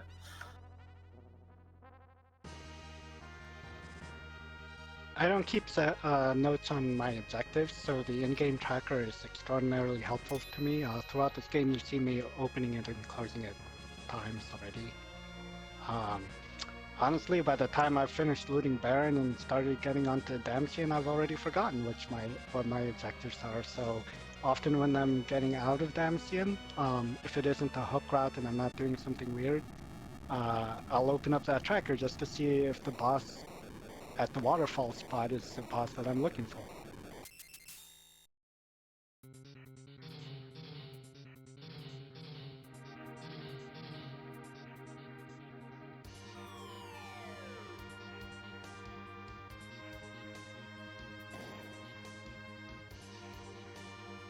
Now, knowing that you found the Baron key on the moon, what is driving your decision here to go directly to the giant that had been open for a while?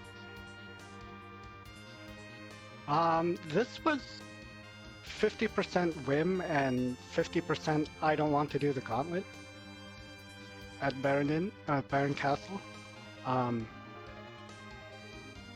Between the 2 locations, there's 4 boss spots that I don't know about, and I'm going to have to do at least one fight to discover at least one of the other ones. But for this one, I can just at least see this one fight first. And as we know, it does turn out to be the Wyvern.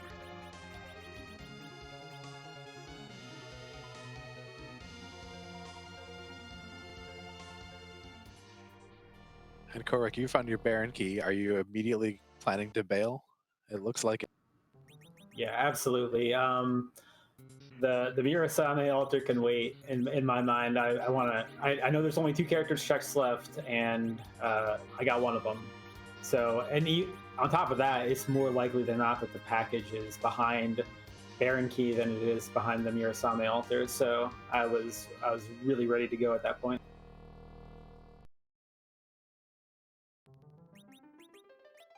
So I'm gonna take another reset here because I didn't fully prepare. I was just kind of really surprised to actually find Wyverns here. So the first reset was, oh, I should prepare for this. Did I actually do anything? Wait, no, I didn't. Well, you steeled yourself mentally, maybe. Just a little bit. This is gonna be an annoyance.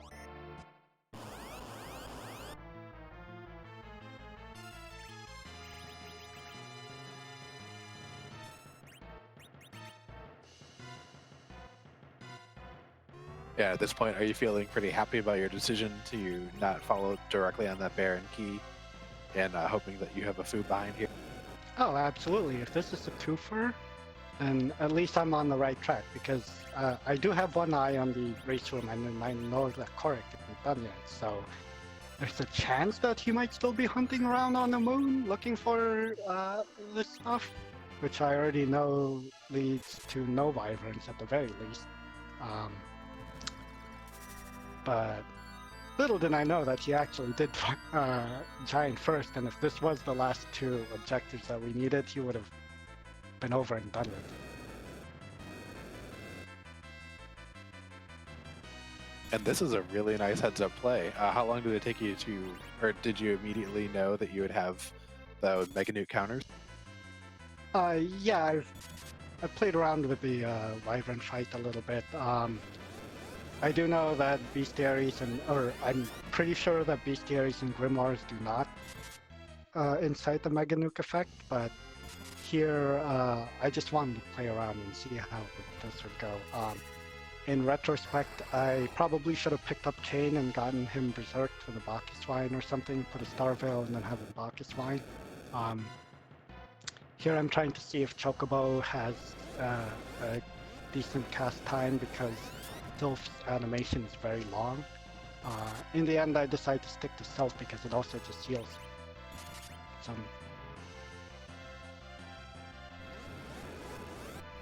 Yeah, that's an interesting thought on whether or not the extra Sylph animation kind of means that you then don't have to worry about using life potions at all, whether that saves time.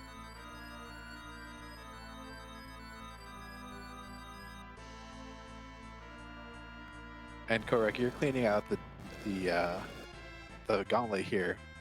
Are you thinking at all about that maybe you should have kept that Moon Palom to help with this kind of fight, or are you very happy with going Zerker strats? I mean, this is not ideal, to say the least, but at the same time, my party was pretty strong. You know, having Tella as additional utility for blinks and stuff on the moon, like my plan all along was to just switch Tella out for Fu with the curve string. So just having Tella, I think for a lot of fights on the moon, his blinks came in handy. I'm just paying for it here. But you know, coming in here, I put the Avenger back on Kane before coming in, and I knew it would just be a little bit of a pain.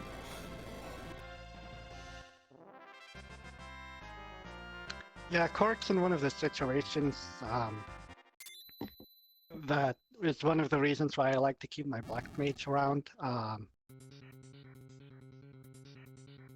Especially if you have an easy way to manipulate your turn order. Because I've definitely done these Gauntlet fights before where you only have physical fighters and whew, it feels like it's taking forever. Especially at 1 hour and 47 minutes in.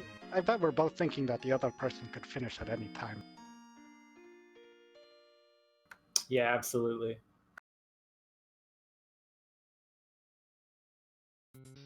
It looks like we lost Jeebus for just a second. He ducked out of the restream room, so when he gets back, we'll definitely ask in chat, because in chat, Blywin is asking if he was going to run out of Star Veils which he wasn't because the Avenger was going to prevent, since Cecil was going every turn, he is going to prevent, and queuing the Sylph too, prevent the timer on the Star Veils from actually being able to expire. But when Jeebus gets back, we'll ask him if he was aware of that, or if he was just planning to get Mega Nukes down as fast as possible.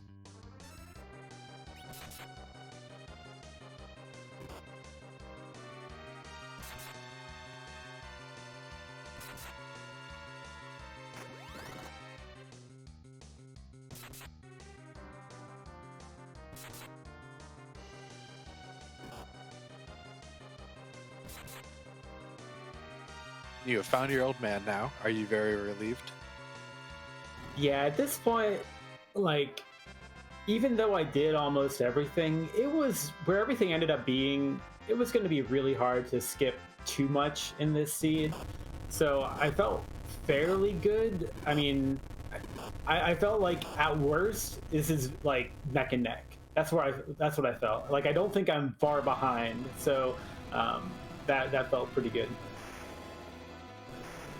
And Jeebus, while you were away for a second, chat had asked if you were going to run out of Star Veil. Simbu had noted correctly that you weren't going to, and then wasn't sure if you actually knew whether or not your Star Veils would last throughout all that fight, or if you were hoping that they just wouldn't wear off.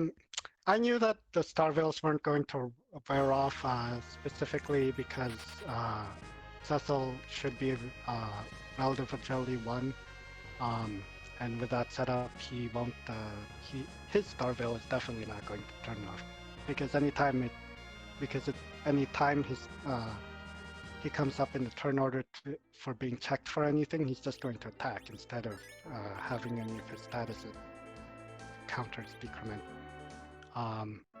As far as Rydia, I wasn't entirely sure, but and it's one of the reasons I switched from Chocobo back to Sylph, not just because of the healing, but because it has a much faster cast time, and I was a bit more confident that her Star Veil would not run.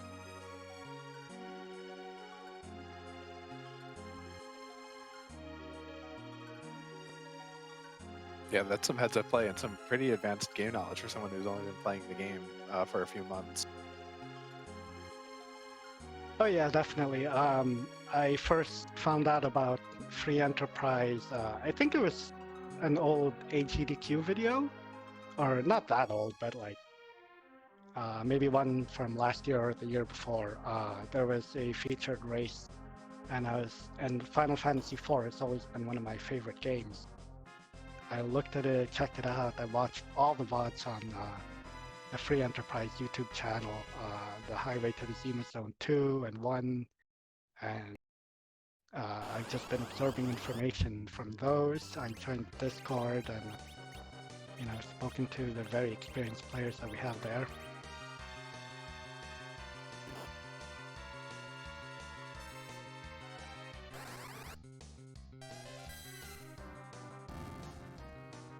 And it looks like you have remembered that you had the Gauntlet here and have rearranged your party to get those multicasts off pretty quickly. And Kohrek, you're entering Z. How are you feeling at this time? I know my party is perfectly capable of destroying him. I'm very nervous about the possible finish here. Obviously, it's 151. We've seen a lot of seeds. You would never get a very low time on this seed, but still, I was definitely nervous that I could get zero miss sniped here.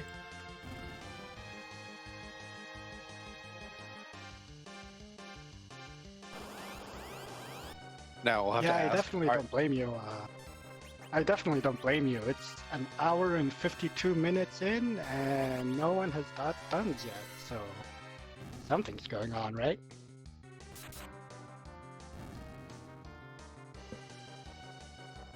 Now, do you have any favorite Z sprites, as you have revealed that we're fighting 7? Yeah, that's pretty terrifying, right?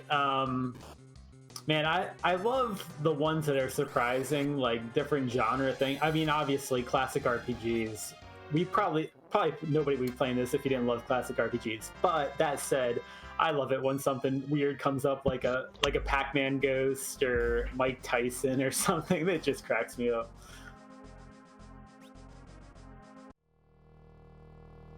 Yeah, and I actually don't know where this is from. Chad has asked a little bit on where this is from. Scala is probably very busy doing some other things, so she can't chime in. So if anyone knows, that'd be great.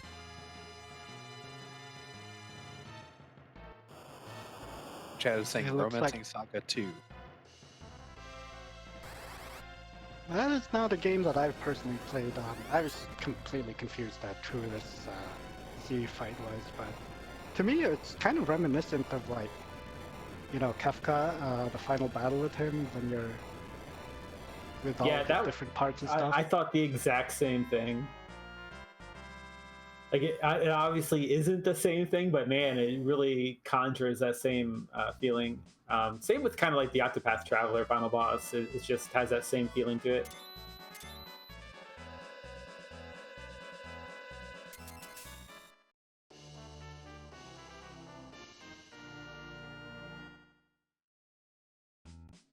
And Jeebus, you've now also completed all of your objectives, have gotten your crystal, are ready to go.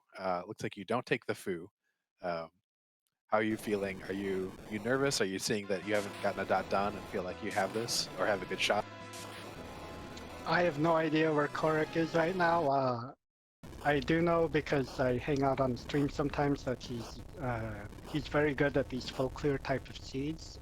He's typically very efficient at it. At this point, all I'm thinking is, if I'm somehow going to win this, I have to go. I can't even pick up the Excalibur, I just have to go.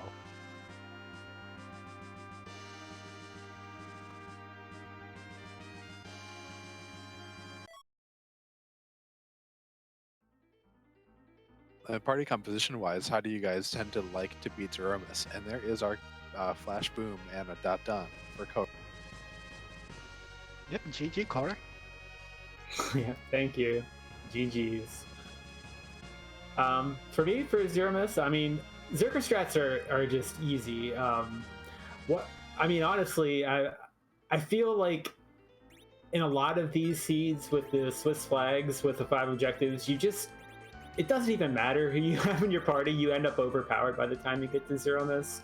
I've been enjoying some of the harder seeds where you have to make that decision. Okay, now I can do it. Let's get this done. Make use of your hybrid if you have to. But learning the Zeromus fight is honestly like just a ton of fun. I know Jeebus pulled off the Eddie strats on Restream last week, and that was really impressive for a lot of people. Seeing a new player do that, and I did that in a casual race this past week as well. Like, there's just so many ways you can get through the Zeromus fight, and it's always just interesting to learn.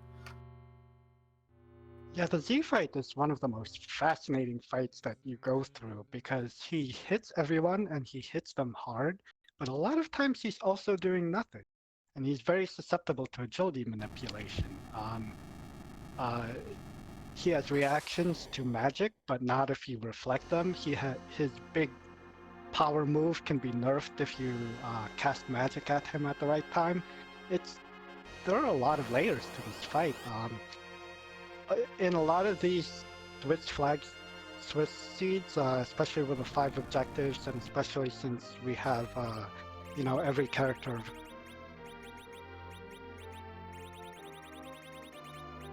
Oh, it looks like Jeebus dropped out for a second there. We'll get him back in the room when he reconnects to Discord.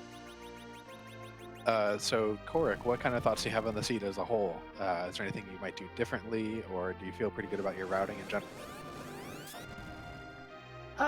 I mentioned it at the time, but it looked like, in retrospect, I feel like I over-leveled a little bit. Probably could have held back a tiny bit on that egg grind. I know what I was thinking at the time, but it probably was just a tiny bit too much.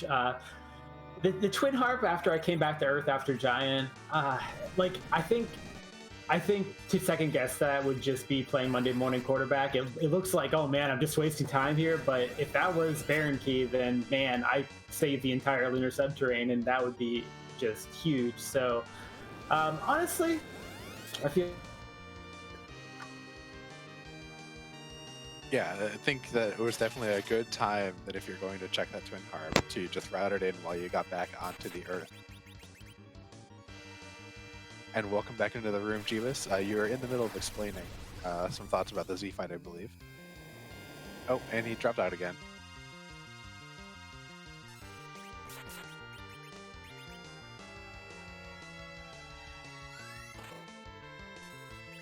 Hello, can you hear me?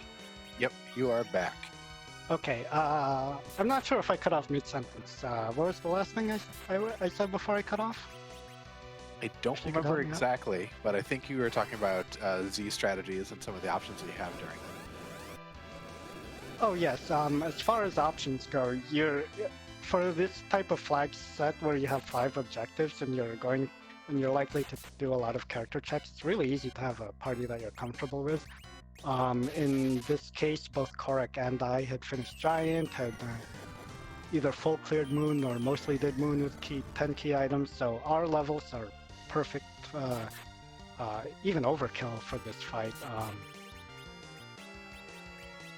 As far as strategies go, your typical strategies are basically on a spectrum of Berserker on one side and Reflect on the other, and you can do mostly Berserker with some extra damage from reflecting spells, and you can just do all Berserker and just have someone just healing either by tossing Cure 4s or Cure 3s. There's a lot of ways to handle a fight, as Kohrek said. There's the infamous Eddie strats, there's solo Fusoya strats, there's some very interesting grindless options that I saw Rivers McCown do once on stream, where he just had a high health Sid continuously revive Porum, who would heal an Avenger K. And I thought that was a really interesting way of doing a Z fight without additional grinding.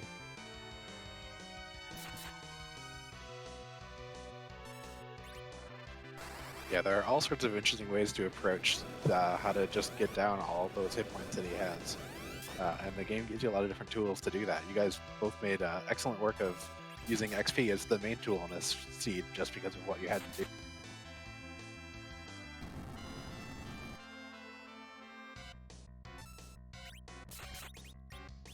Yeah, definitely.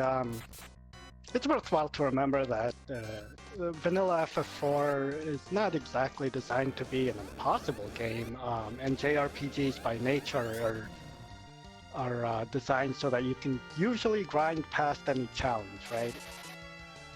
If you're having trouble, whether or not you're a little 5-year-old kid or a 30-year-old man, you can grind past the challenge if you need to. And I think that's something that's really great about JRPGs in general.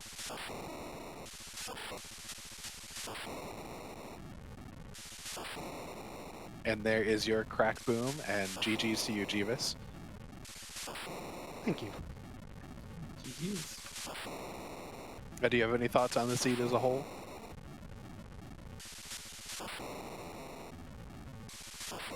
Yeah, this seed was this is the type of seed that I didn't want to see coming into the match with Kohrek, but was most likely the seed that I was going to see. I think if I were to compare my skill to his, based on what I know from watching his streams and doing a lot of asyncs with him, is that if the seed goes on long enough, he's going to have the advantage in efficiency. But if it's something like a jet seed and I have an option for a grindless fight, I stand a much better chance.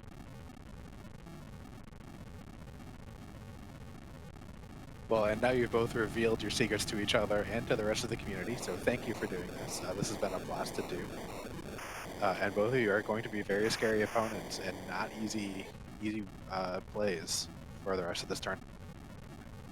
Yeah, thanks for having me. This was a lot of fun. It was a great race with Jeebus here, and it's been a great tournament so far. I'm looking forward to it. That 2-0 pool looking very scary. Probably going to get scarier over the next 2 days as well, but I'm still looking forward to it. It'll be a lot of fun. Yeah, thanks for having me as well. I felt like this was a pretty good race with Kohrek. I don't really regret my time at all. There is the little bit of a sting that you feel when you lose, but that's all right. I had a lot of fun doing this seed and racing in general, and I hope to put on more good shows for you guys in the coming weeks. Yeah, you both did wonderfully, and both of those times are very good. Jeebus would have, if package had been there at the Pale Dim spot, that would have changed things a lot for you, if it was required.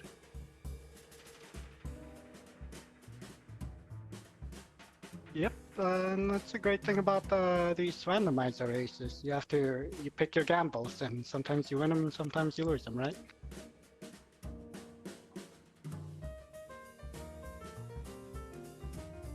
All right, if y'all hang on, it looks like we're going to go raid RPG Limit Break. They are having a marathon, not of Free Enterprise at this point, but they are one of our partners, and we love them very much. So let's go give them some love and just show them that this community supports each other. Thanks everyone for watching and spending your Saturday night with us.